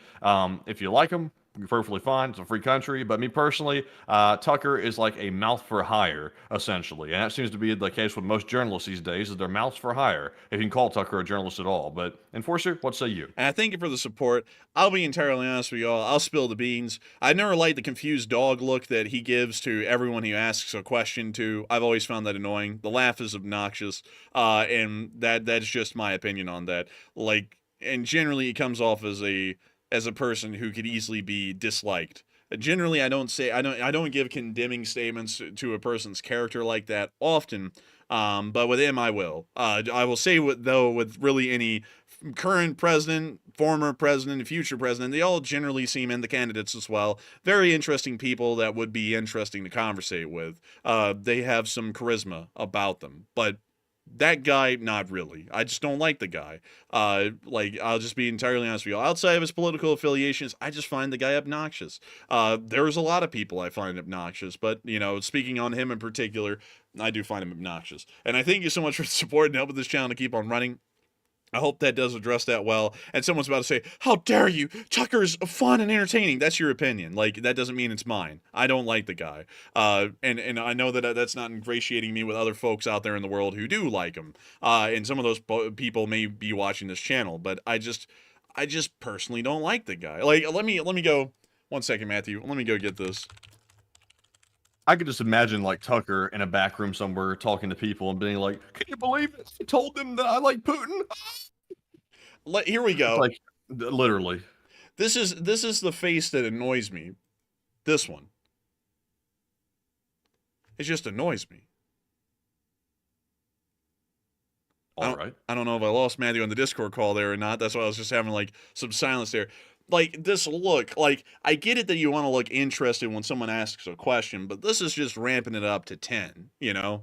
Like, I don't know what this is. Because when I ask someone a question, I generally get a pretty blank-looking expression going because I don't want them to know what I'm thinking about what they're saying, but that just annoys me. And also the laugh is fairly annoying as well. Now, I know my laugh is weird, and it probably is annoying to some people, but that's y'all's personal take. I can't do anything with my laugh, but if people dislike it, I understand. But with his laugh, it's just... it's like nails on a chalkboard to me. So some people laugh great, though. Not him. But anyways, with that, I hope that does address that fairly well. I thank you so much for the support and helping this channel to keep on running. And with that, we are on to the next one. And our next super chat goes to Daniel Hardy, who puts in a 20 as well. And thank you very much, Daniel, for that support. He said, my first super chat ever. And I think that is his first super chat ever. And huge shout out to you, Daniel, for that support once again. I don't think YouTube said that, which that might have been a glitch on their part, but thank you very much. And Enforcer, what say you? And thank you so much for the support, Daniel Hardy, because it is your first super chat ever. And it also did say it has a number 1 on his super chat. And I got to thank you so much for the support and helping this channel to keep on running. Because if it wasn't for folks like you, we would not be able to make this thing possible, and we would not be able to keep this thing running. And so with that, thank you so much once again. I hope that does address that incredibly well. And with that, we are on to the next one. And also, wait, hang on. I just saw someone say, wow, come on, he's your fellow American. Look, just because he's a fellow American does not mean that I'm going to have nothing but proud things to say about him, especially considering the guy makes it his job to be about as anti-American as possible. He's one of the people that I'm not really a big fan of, and generally while I'll try and find something positive and great to say about every single American, no matter what, considering that he's one of the main people at this point, kind of driving forward the anti-American discourse in this country, in my opinion, along with many other people in many different political affiliations than him, I'm not really a big fan of him. And I generally was not a big fan of him before that. And anyways, also, let me say this really quickly. That also does not mean that I hate people of a certain political affiliation. I just generally didn't like them. Like you know, there's other people on that political affiliation. I'll be like, you know, like they seem like nice people. You know, like I would say, you know, a lot of them seem to be interesting, fun people. I'm sure that they're fun to talk to. Except for him, I don't know. He just rubs me the wrong way. But anyways, with that, we're on to the next one. And our next one here goes to Darren Quinn, who puts in a 20. And thank you very much, Darren, for that support. He said, cool. Hot dog man. What does this mean exactly? I don't know where Darren's going with this. Like, what does this mean? And let me see here. I'm going to try and see if I know what it means. Bring out the Tucker Carlson confused dog face.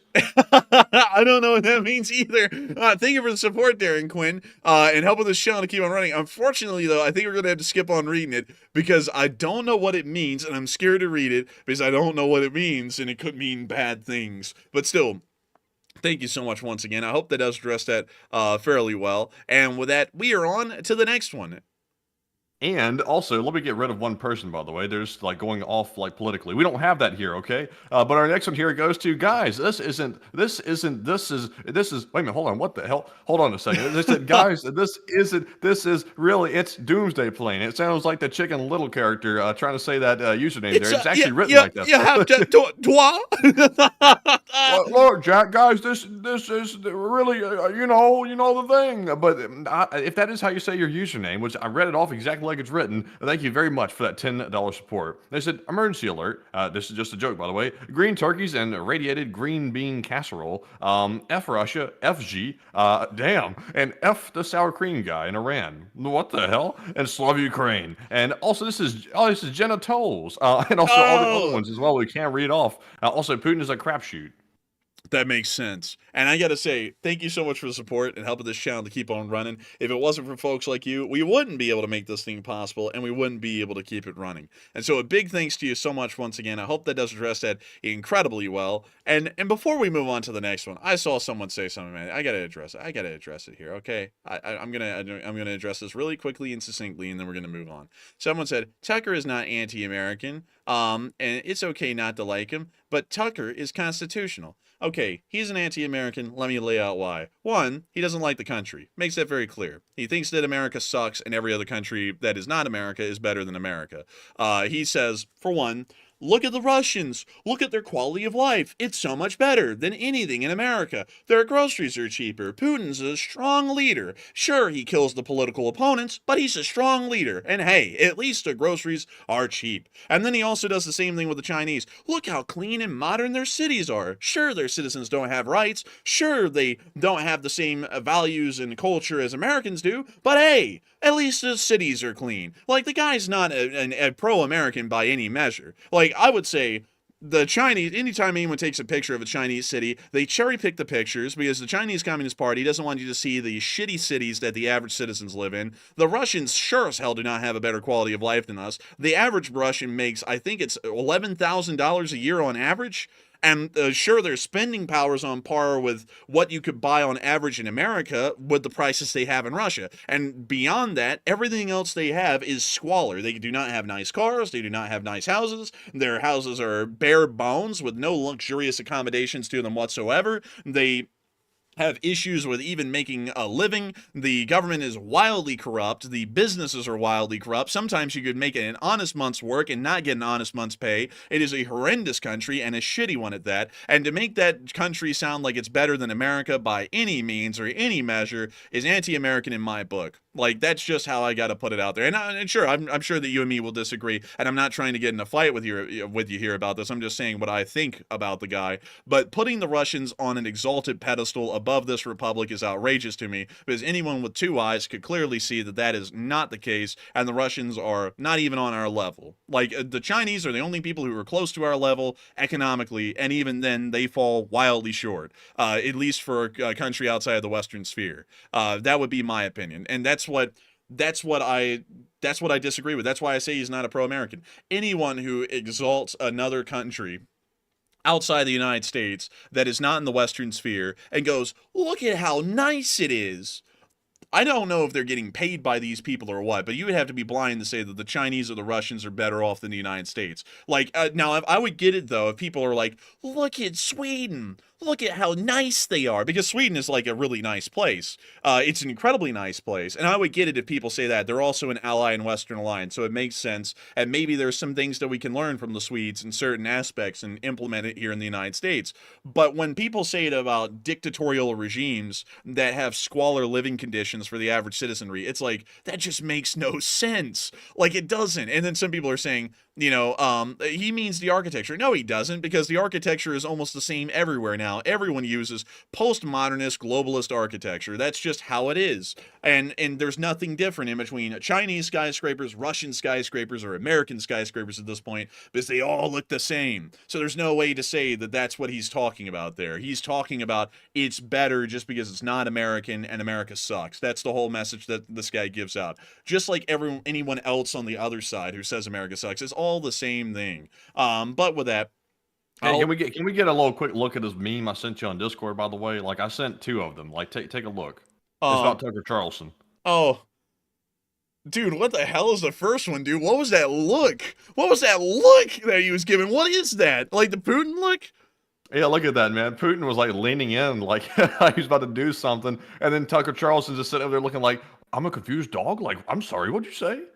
Man, it's like, dude, I don't know about that one. And also, this one, that was way too true, man. Let me start at the beginning. Back in the 1100 AD, it's like, bro, come on, man. Like, speed it up a little. But yeah, no, not that good. Also, I keep on seeing people coming out of the woodworks. Look, folks, someone said, exposing yourself here, Enforcer, because I don't like anti-Americans. Like, look, listen, I understand what that's saying right here. You drank the political Kool-Aid from one side, all right? I don't. Like, I don't drink either one. But you drank the political Kool-Aid of one side, so you gotta love Tucker, no matter what he says, because he's of the same, at least perceived, political affiliation as you are. So, because I say Tucker Carlson is an anti-American, and I could say the same things about people on the other side, but right now we're talking about Tucker, because he's going back over to Russia and chilling for the Russians, you're going to go, wow, you're really exposing yourself. You're exposing yourself, because I don't like any anti-Americans. I don't care if they're Republicans or Democrats. I'll call them out all the same, because I'm not one to be of a political affiliation. Now, on the other hand, though, by telling me, wow, you're really exposing yourself there, you're letting me know that depending on if someone has a red elephant on their ticket or a blue donkey, your opinion is already made up just because you saw that symbol in that color. I don't work on that kind of a level. I work on a common sense level where I don't listen to political dogma from either group. I just look at things that make sense. That's what I say. I'm a pro-American, and I cut through the political bullshit, and I just get straight down to what it is. So I hope that answers that fairly well. And going off of that, Tucker is an anti-American, in my opinion. And so with that, we are on to the next one. And our next one here goes to Khan, who puts in a $10 donation. And thank you very much, Khan, for that $10 support. And he said, all I've read of the Russian response is to flatten the Syrian civilians, and the same as Russians are doing in Ukraine, and refusing to understand that Syria is being attacked by a foreign hostile army. And that's exactly the case.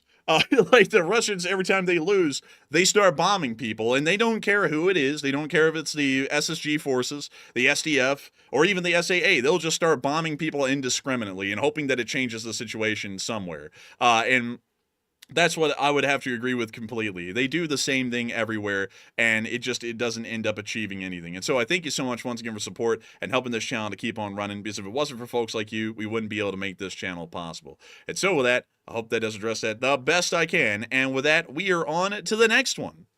And the next one goes to Jenna, last name Tolls, also known as Putin is a crapshoot, who puts in a $10 donation. And thank you very much, Putin, is a crapshoot, for that support. And they said, I've been saying this for about UAPs for 2 years locally. I live near Tinker Air Force Base, and I used to see 3 to 4 a night now, and now it's 15 to 16. I have tons of videos, no blinking lights, no lights, just orb. And I thank you for the support, and that's very interesting here, just the orb, raw orb, and nothing but the orb. And if you could send those videos to us, we would be very appreciative, and we would like to see the orbs, so that way we can figure out what kind of a military program that is. But still, thank you so much once again. I hope that does address that incredibly well. And with that, we are on to the next one. And the next one goes to CIA Accounts Payable Black Ops Accounting. They've caught up with their recent pay stub here. $10 donation. Thank you very much for that support. They said, did somebody say work for the CIA? We are hiring. Oh, look at that, hiring. Really? Hiring? Well, I mean, geez, I mean, you know, we might be looking for a job, we're really pro-American, maybe slip one our way. I'm just kidding. But still, thank you so much for the support and helping this channel to keep on running. And thank you for keeping up a pretty funny joke, too. And so with that, we are on to the next one. And the next one goes to AMX10 Speedy Bang Bang, who puts in a 10. And thank you very much for that support as well. They said, dear Russian soldiers and Russian citizens, you can't afford to even eat properly anymore, while resting Ukrainian soldiers eat cake and they eat dessert. And they do, and they get seconds too. But still, thank you for the support and helping this channel to keep on running, because while the Russians are eating pig snout, the Ukrainians are putting their snout in some nice, delicious cake. And so with that, thank you so much once again. I hope that does address that incredibly well. And with that, we are on to the next one. And the next one goes to Ambi Pambi, who puts in a 10 and says, well, since it's not political, I don't like Tucker, and I've never seen more than 5-second clips, and now I know why. Thanks, Enforcers. And I thank you for the support. And yeah, I don't like the guy. And I find it funny that I say I don't like him, because he's shilling for the Russians, which is an anti-American, anti-Western kind of a thing to do, as it's always been clear on this channel. We're in support of American and Western interests, and this guy will literally not give anyone in the Western sphere a talking platform on his channel unless they're bashing the West or America, or if they're exalting or praising the Russians. And then when I say, look, I don't like this guy because he's an anti-American, all politics aside, I'm not talking about him as a political person, there are people in the chat who keep on going, wow, he's really exposing his true colors tonight. You know, it's like, it blows me away. It really does. Like, I'll be honest here. We have been attacked the whole time we've been running this channel. People have called us, let's see here, MAGA, liberals. We've been called everything under the sun, because we don't drink the Kool-Aid of either side, and I just say things as I see them for what they are. And then people don't like it, because a little group of people who watch this channel will either drink the Republican Kool-Aid or the Democrat Kool-Aid, and they can only see the world through blue-tinted glasses or red-tinted glasses. And so when I come through and I just say things for what they are, and I'll call people anti-American because they're anti-Americans, or I'll sit there and call it straight for what it is, if it's not in America's interest or if it is, and then because it doesn't agree with their vision in their tinted world, blue or red tinted world, then they want to call us whatever the hell they're not. And that always gets me a laugh, because we've made it very clear from day one, we are in support of American and Western interests. You go to the Russians, you continue to give them a platform to largely spew propaganda into the American public, and you never allow anyone to contradict that or give their different side. That is what it is. And so with that, I hope that does address it well. Thank you once again for support and helping this channel to keep on running. And with that, we are on to the next one. And this one goes to Putin is a crapshoot, once again, who puts in a 10. Thank you very much for the support. I don't see how anyone can look at Tucker Carlson's face, and that's all I have. Thank you. And thank you so much for the support. And I think we beat that one into the ground, but I do thank you so much for giving support and helping this channel to keep on running. And we are on to the next one. And this one goes to Ed, who puts in a $10 donation. And thank you very much, Ed, for that support. And also, let me get rid of two bots here. Two chairs. Let's see. I saw another one. He's escaping me, but I'll have to find him in a minute. But back to Ed's $10 super chat. Thank you very much for that support. They said, Irish Ed here. And is it true that the Statue of Liberty was first meant for Egypt? Also, the U.S. and UK ship found a giga metal thing in the ocean. Ended up having an obelisk inside. And also, Central Park has a real obelisk. And I thank you for the support. And yes, Central Park does have a real obelisk. And the Statue of Liberty was, I believe, originally intended always for the United States as a gift. Because if I remember correctly, they actually surveyed the site to find where it would end up. And it ended up on top of Fort Adams, if I believe the name is correct. But now it's called Liberty Island, and the fort's completely forgotten, although the fort makes up the pedestal for the statue. But still, I thank you for the support, and I hope that does address that the best I can, at least in my opinion. And with that, we are on to the next one. And our next one goes to Andrew Honeycutt, who puts in a 10. And Andrew says, the U.S. Constitution is a living document, and I think that is what contributes to its success. Amendments are proof of that concept, and I think the U.S. is the best political experiment in history and thoughts. And Andrew, I would say the U.S. Constitution is a living document, but the only catch is, though, with amendments. While amendments do allow you to change the Constitution, it is notoriously hard to get an amendment passed.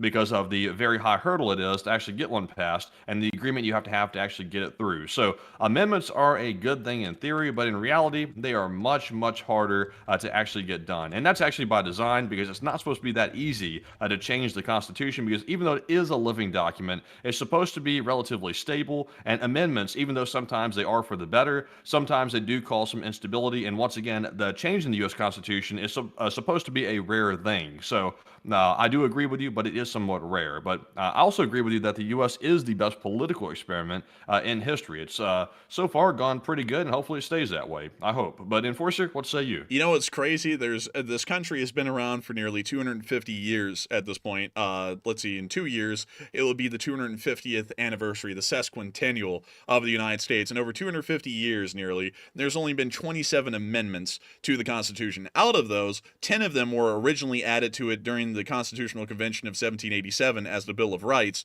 and then the additional 17 have been added over the next 250 years. So if you were to put that down in the math, and let me go do that really quickly, you have 248 years divided by 17, you get a brand new constitutional amendment on average every 15 years, just about. So it is not an easy thing to get an amendment passed. And usually, those amendments do not come around like clockwork every 15 years. It is very few and far in between. And sometimes amendments are passed almost in big chunks, a couple at a time, because there is enough of an ability to do so. But it's pretty crazy when you think about that, because the Constitution is a living and breathing document, but it is also an incredibly difficult thing to change. And I'll actually say that that's very fortunately so, because it makes sure that rights of citizens can't really be trampled on in any real way, shape, or form easily, which is something that was greatly feared when the Constitutional Convention was being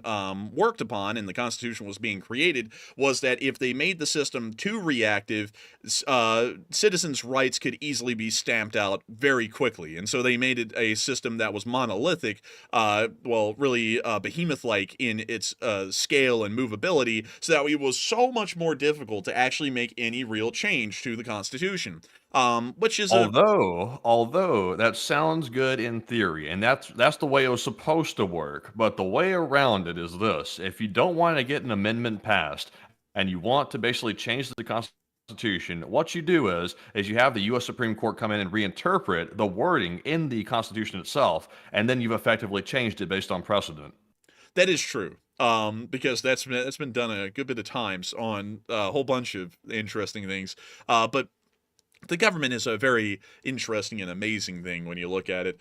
Some people always get caught up in the weeds, of politicians being politicians, which I can agree. It's never a beautiful thing to watch when it's in practice. But when you look back over it over the years, it's like, wow, that's really an impressive thing, how it all works and how many people are involved in it. Because, you always hear of the 435 representatives and then the 100 or so senators.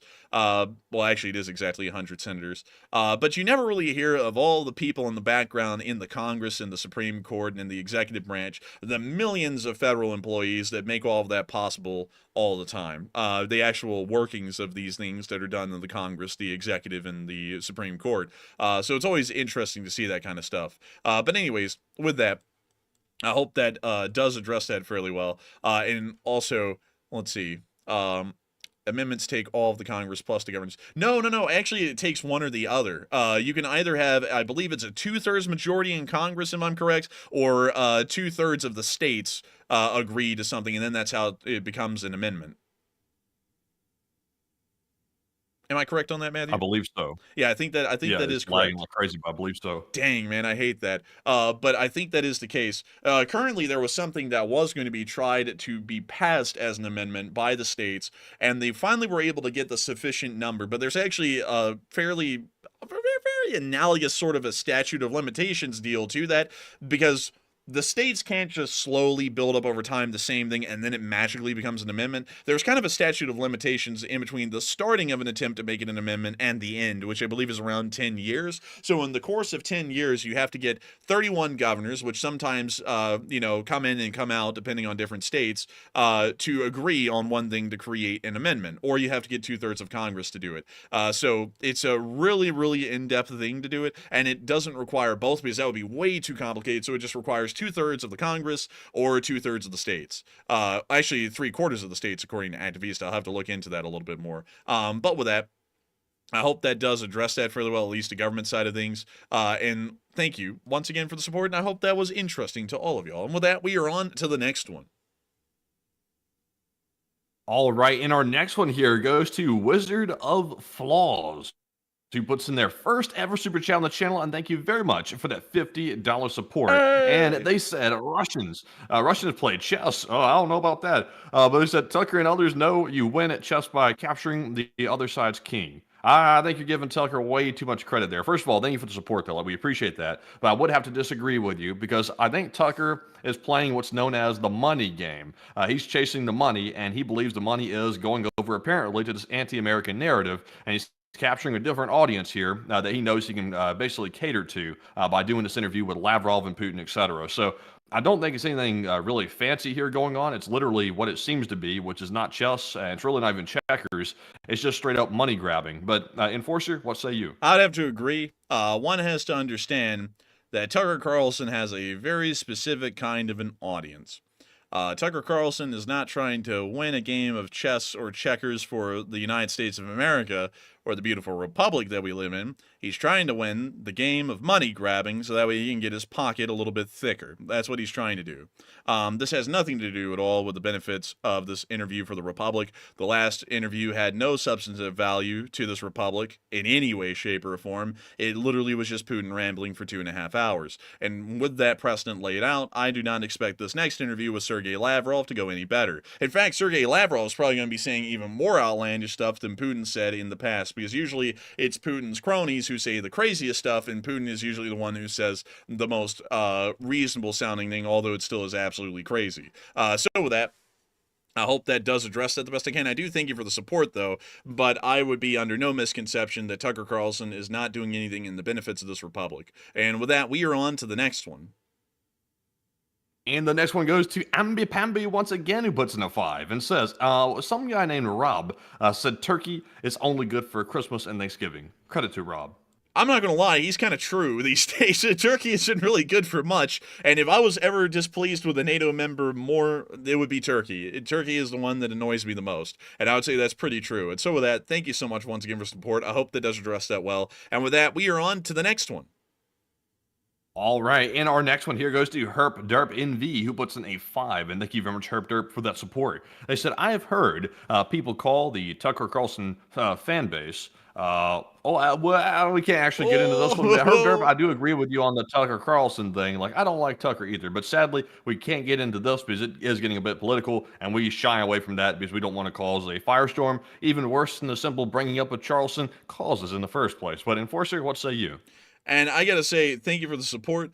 Sadly, we really can't comment on that a lot. And I thank you for the support, though, and helping this channel to keep on running. And with that, we are on to the next one.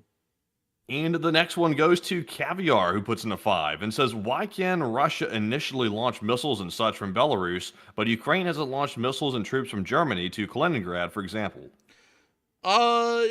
That's a very different thing because Russia is firing their own weapons from Belarusian territory. The German army invading Kaliningrad is not the Ukrainian army invading Kaliningrad. That's not exactly analogous. That's an aggressor party joining the conflict with their own war goals on the Ukrainian side. So it's a very different thing. The equivalent to that would be the Ukrainians invading Belarus, which would be pretty analogous to what the Russians did to Ukraine. So with that, I hope that does address that fairly well, and I thank you for the support and helping this channel to keep on running. And with that, we are on to the next one. And up next, Iverson Tucker put in a 5 and said, check out Wartime Stories. He's under Ballin Studios now, and realistically, how many more losses can Putin afford to take before they crumble? And I'll make sure to check that out. I always like hearing a good story. I also like body cam footage. That's always fun to watch, especially the interesting ones. But how much, what was the other part of that question, Matthew?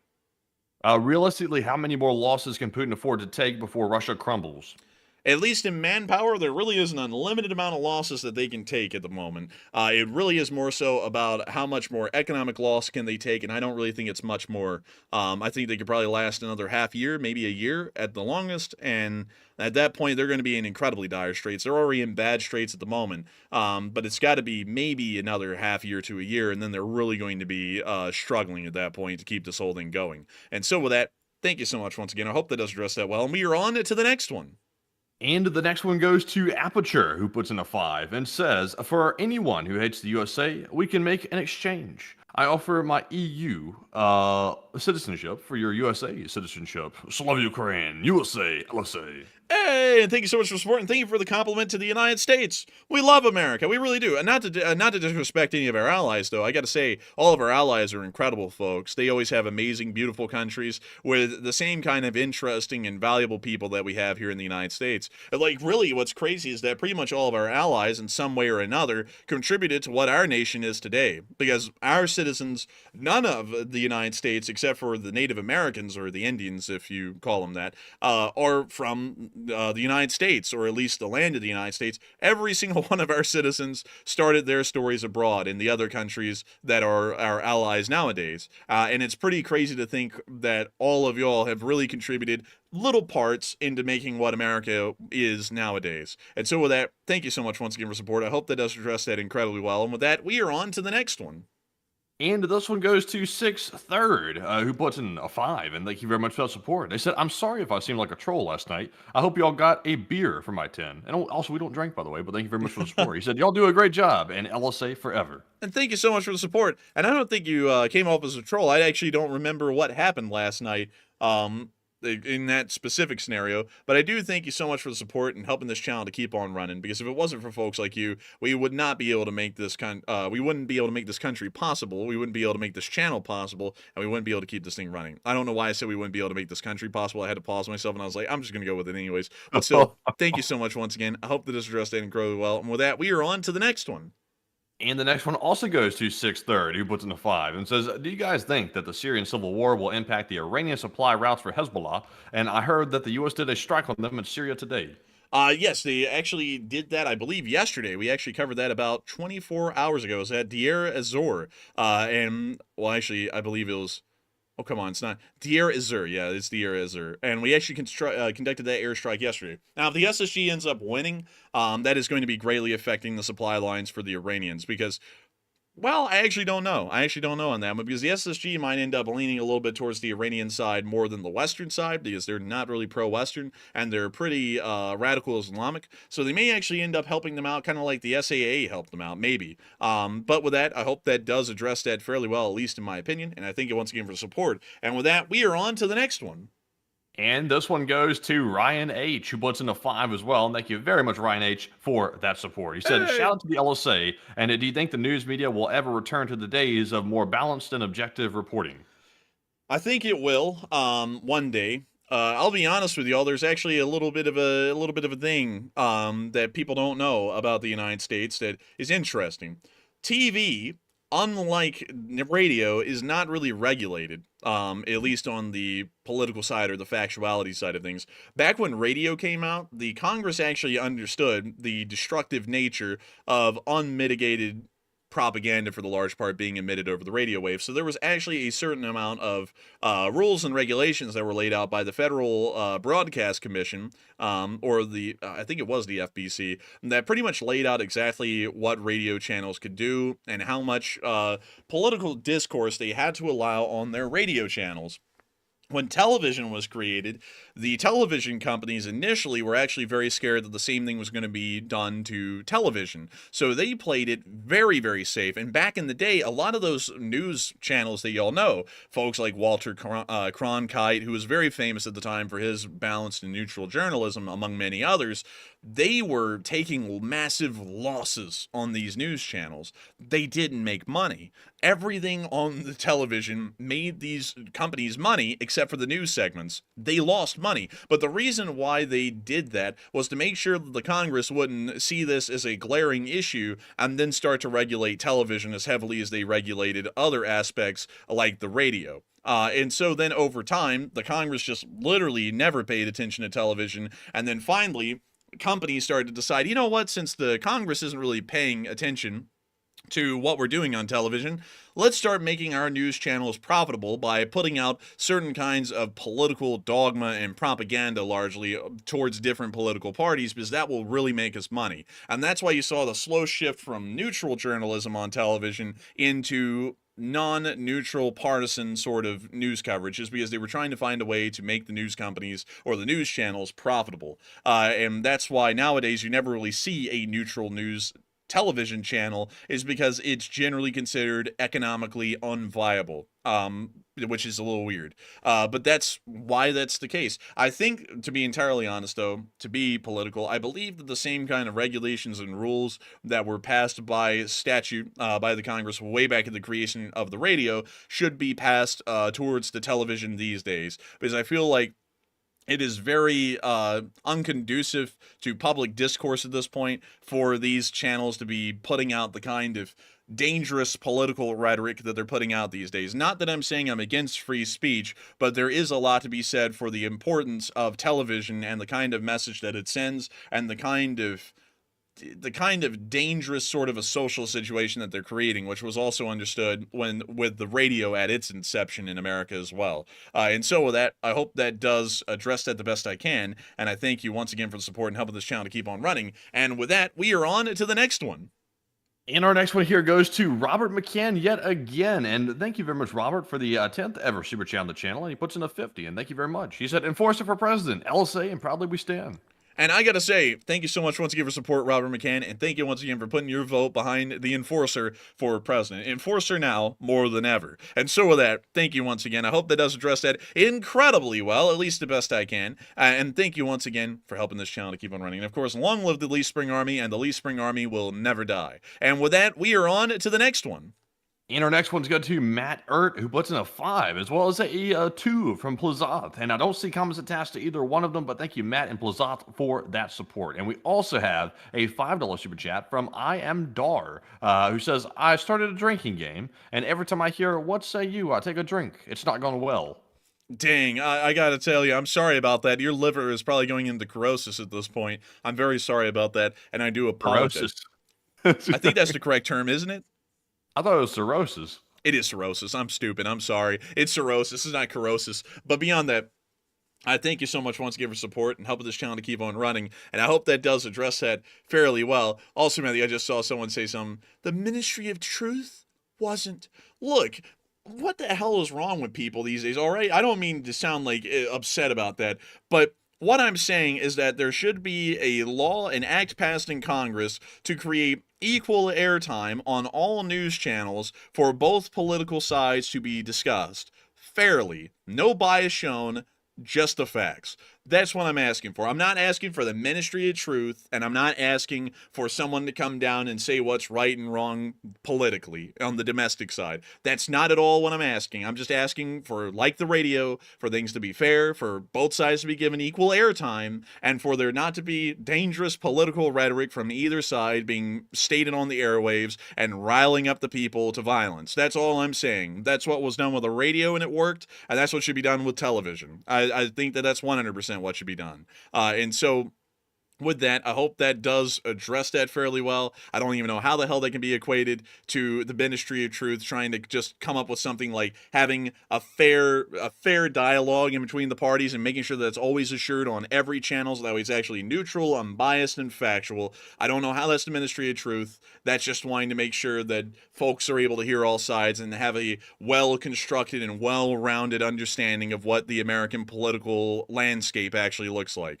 But with that, I hope that does address that fairly well, best I can, and we're on to the next one. And this one goes to Jason Curling, who puts in a 3. And thank you very much, Jason, for the support. He said, Green Bank Observatory is cool place, WV. And I would suppose it is. And also, where is that again, Matthew? Green Bank Observatory. The Green Bank Observatory in West Virginia. Oh, look at that. Wow, that's a giant, dude, that's like a giant dish. Holy. That's a giant dish.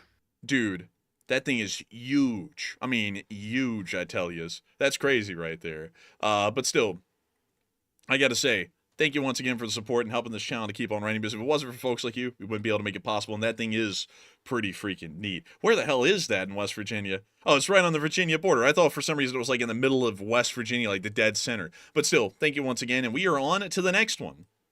And our next one goes to Uncle Sam's Misguided Child, who puts in a 2 and says, all you need is love, John Lennon. Very wise man, LSA. And I thank you for the support. I don't know about John Lennon being a wise guy. I mean, I think, didn't he like have some domestic abuse issues? I don't really know much about Lennon. I thought maybe he was a little communist. No, that's Vladimir Lenin. I'm talking about John Lennon. You know, the guy from the Beatles. Man, he was. Yeah, I know who you're talking about. I think he was pink. I don't think he was a commie. I think he was pink. But beyond that, I also think the guy had a thing with slamming Yoko Ono like a boxing bag or something like that. If I remember, That was all the way around. I'm pretty sure. No. Let me check this.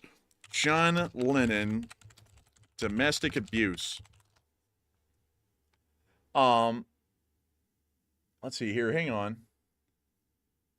No, he did admit to it. He admitted to it in an interview. He was beating up Yoko Ono like Mike Tyson training on a punching bag. Like he was going to town apparently. Someone said can't blame him with Yoko Ono. Oh my god. Like, look, Yoko Ono's annoying, but I don't think anyone should be going around beating on their wife. Like that's not right. But he said, imagine there's no heaven. Man, he said, imagine all the beaters that I'm giving. I'm not going to lie, though. I didn't even know that, for real. Like, I didn't even know that. That's terrible, actually. Like, I had no idea he was, what was that, his wife or his girlfriend or something? Yeah, his wife. I believe Yoko Ono was his wife. Yeah, that's actually god-awful, actually. Yeah, that's pretty bad.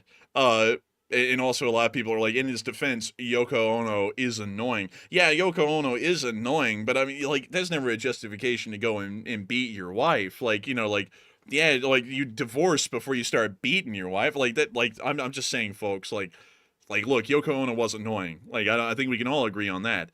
But beating Yoko Ono, I mean, I don't know about that. Nah, it just doesn't seem good. But anyways, moving on from that, we are on to the next one. And the next one goes to EEDD, who puts in a 2 and says, Hickory Dickory Dock. And that's a good one. I've heard that one before, and I thank you for the support and helping this channel to keep on running. And we are on to the next one. And this one goes to Caviar, who puts in a 2 and says, is Yanukovych, is he in the same hotel as Al-Assad? Like Al Yanukovych? No, wait a minute. No, I don't think he's in the same one. I don't think Al Yanukovych is in Moscow, is he? I think he's in America. I think. I don't know. I don't know. Matthew just goes quiet these days. It's silence over there. Like, I don't know if it's the lag. Lagging. You need to upgrade that RAM, man. Man, we need that dedicated wham. But beyond that, I hope that does address that well. Thank you for the support. Because I think he's in the 4 Seasons in America, not in Moscow. But with that, we are on to the next one. And our next one goes to Uncle Sam's Misguided Child, who puts in a 2 and says, do you know how much food we consume? A lot. I believe average caloric intake in America is around 3,500 calories a day, if I'm remembering correctly. It's incredibly high. That's why we have an obesity issue, but it's a pretty high amount. 500 calories a day? I think, let me see. What is the No, it's 2,000. That's the average. To 500, that'd be like freaking starving. Well, no, I said 3,500. Oh, it's only said 500. Let's see here. Average caloric intake. Oh, dang, actually, I'm a little low. The average American consumes about 3,800 calories a day, which is one of the highest per capita calorie intakes in the world. And I wish I so, was getting that many calories a day. huh? I wish I was getting that many calories a day. Man, I wish too, man. Like honestly, but it's 3,800 on average this year, so an incredibly massive food consumption rate. But with that, I hope that does address that well, and we are on to the next one. And this one goes to Andrew Honeycutt, who puts in a 2 and says, trains, Scheinen Zeppelin. Yowza, what a train. Scheinen Zeppelin. I never heard of that one. Let's see this thing. The Scheinen Zeppelin. Oh, I've seen this thing. It's the plane train. Like, it's the one that they made to look kind of like a plane. They attached a giant airplane propeller to the back of it, and I think it was able to get up to some pretty high speeds, if I remember correctly. Let's see here. Maximum speed, yeah, 143 miles per hour. So it was pretty speedy for 1929, which, you know, that's insane to think it was getting up to 134 miles per hour then. But not that good of a design. I personally don't like the design, but it was really interesting to see that they were already trying to max out top speeds like that back in the 20s. But with that, I hope that does address that fairly well, and I thank you once again for support and helping this channel to keep on running. And with that, we are on to the next one. All right, it's now time to jump into our live chat segment, and starting off with our Morse code decoders of the stream, we have Cliff Simonson, Mark Hodges, Earl Bernew, Kevin J, Paul Schultz, David Millsaps, Royal Fluffiness, and Arabelle Garbo. They said the Morse code for today says, Russia's losing all control of everything in the world they ever had a slight grip on, in LLT, LSA. And and that is the sound of money, and y'all got that done on the nail. That was the Morse code message of the night. I gotta congratulate y'all greatly, incredibly, as a matter of fact, for getting that correct on the 1015th day of war. Y'all are always getting that right time and time again, and we really congratulate y'all for that greatly, incredibly, as a matter of fact. And so with that, we are now going to be getting on to the rest of the live chat questions. Sadly, due to time constraints, we will not be able to get many tonight, but we will be able to get 3. And so with that, we are on to the third to last question of the night.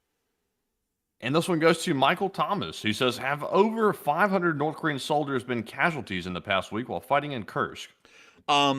Really, you could place any number you want. The Ukrainians really don't discriminate in the casualty report in between Russians and North Koreans, so we really don't know who's who at this point that they're wiping out up there. So there could be 500 North Koreans wounded and killed. It could be even higher than that, or it could be a little lower. So I'd say that's about as good a guess as any at the moment. And so with that, we are on to the next one. All right, and we also have one more super chat that just came in. This one's from Sauce Boy, who puts in the 5. It says, do you think the Syrian rebel army can take Damascus, or will Russia, Syria, and Iran to be able to hold on to power or even push the rebels out? I'll be honest with you. I think if they take Homs, it's over. I think at that point, the Syrian government will control so little of the major population centers, they really will not have a chance to hold on.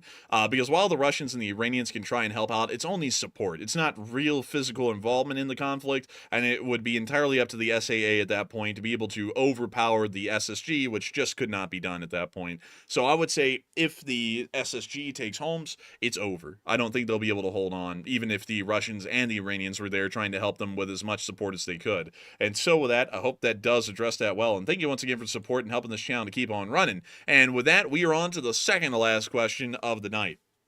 And this one is going to go to Rhino Gaming, who says, will you guys be talking about the German helicopter situation? We did hear about it. I didn't cover it because they stated that there was an indeterminate amount of time in between the report and the actual incident that happened, so we don't know when it happened to be able to report on it. So I told Matthew I was considering it to be archival until we got a specific date, and so that's why we didn't cover it. But we did hear about it, and it was interesting to hear that the sailors were taking aggressive action against a German helicopter, but beyond that, there's not really much of a comment. And so with that, I hope that does address that well, and we are on to the final question of the night. And so, who is the lucky last person to throw in the lucky last question of the night? And that viewer is Chris Chastain, who says, Enforcer, what happened to the WMDs that Iraq supposedly sent to Syria before the Second Gulf War? And I thought Syria had some WMDs. They did not, because we went into Iraq and we tried to find any proof of them. in 2003, and there weren't any. We worked on false information there. That was a whole scandal when that was found out. It turned out that they sent some guys from the CIA over there to figure out if they were developing yellow cake uranium. The agents that were sent over were apparently incredibly lazy and decided to just take a vacation, pretty much in Baghdad in Iraq. They stayed in the hotel for a little bit, for I believe a couple of days, and then they called back to the CIA and they said, "Yep, we found proof they're making yellow cake uranium. They're going to make it WMD." And so then the CIA said, "Oh my God, this is serious. Get this to the president now." And then they ran to the president. They were like, "Mr. President, our agents on the ground over there has told us that they're making weapons of mass destruction. We have to act now." And then that's why we invaded them. It generally was because a couple of agents that we sent over there didn't really want to do their job, and they just kind of like hung out in a hotel and then called the CIA and told them that they were making yellow cake uranium. So from what we know, the Syrians do not have any WMDs at the moment because the information the Iraqis were making any was false, from what we understand. And so with that, I hope that does address that the best I can, at least from what I understood of the situation back in the day. But that's the end of the news for the night. I got to thank everyone so much once again for watching. We had 10.1 thousand people here at the peak, and 73,000 people have watched so far. I've got to thank each and every single one of y'all once again for watching. And if y'all have enjoyed, please make sure to like, comment, and subscribe. And of course, make sure to join us tomorrow because we will be covering the news again tomorrow. And so with that, good night, good luck, take care, stay safe, Slava Ukraini, and long live the Lee Spring Army. The Lee Spring Army will never die. Oh my goodness. But before we go, we have to get one more super chat. And Matthew, what do we got? All right, and for our final super chat of the night, that'll be rounding out the stream. This one to Trism, 3 6s in a row. Oh, dear Lord. And this is their first ever super chat on a live stream, and thank you very much for that massive $100 support. And they said, "Thank you for the news, informative tangents, and good night." And thank you so much for enjoying the news and informative tangents as well, because I go on a lot of tangents, I'll tell you that, Trism. And I gotta thank you so much once again for support and helping this channel to keep on running, because if it wasn't for folks like you with that kind of massive support and your first super chat ever, we would not be able to keep this thing running day in and day out. And so with that, good night to you, Trism. Good night to the entirety of the LSA, and we will see you all tomorrow at 10 p.m. Eastern Time. And so with that, good night, good luck, take care, stay safe, and long live the LSA, and the LSA will never truly die. And also, folks, once again, huge shout out for another great stream tonight. We'll see you all tomorrow night on our next stream at 10 p.m. Eastern, and also midday tomorrow as well, if there's enough news to cover on the midday short war video. But with that, Slava Ukraine, Herom Slava, get some rest, and good night.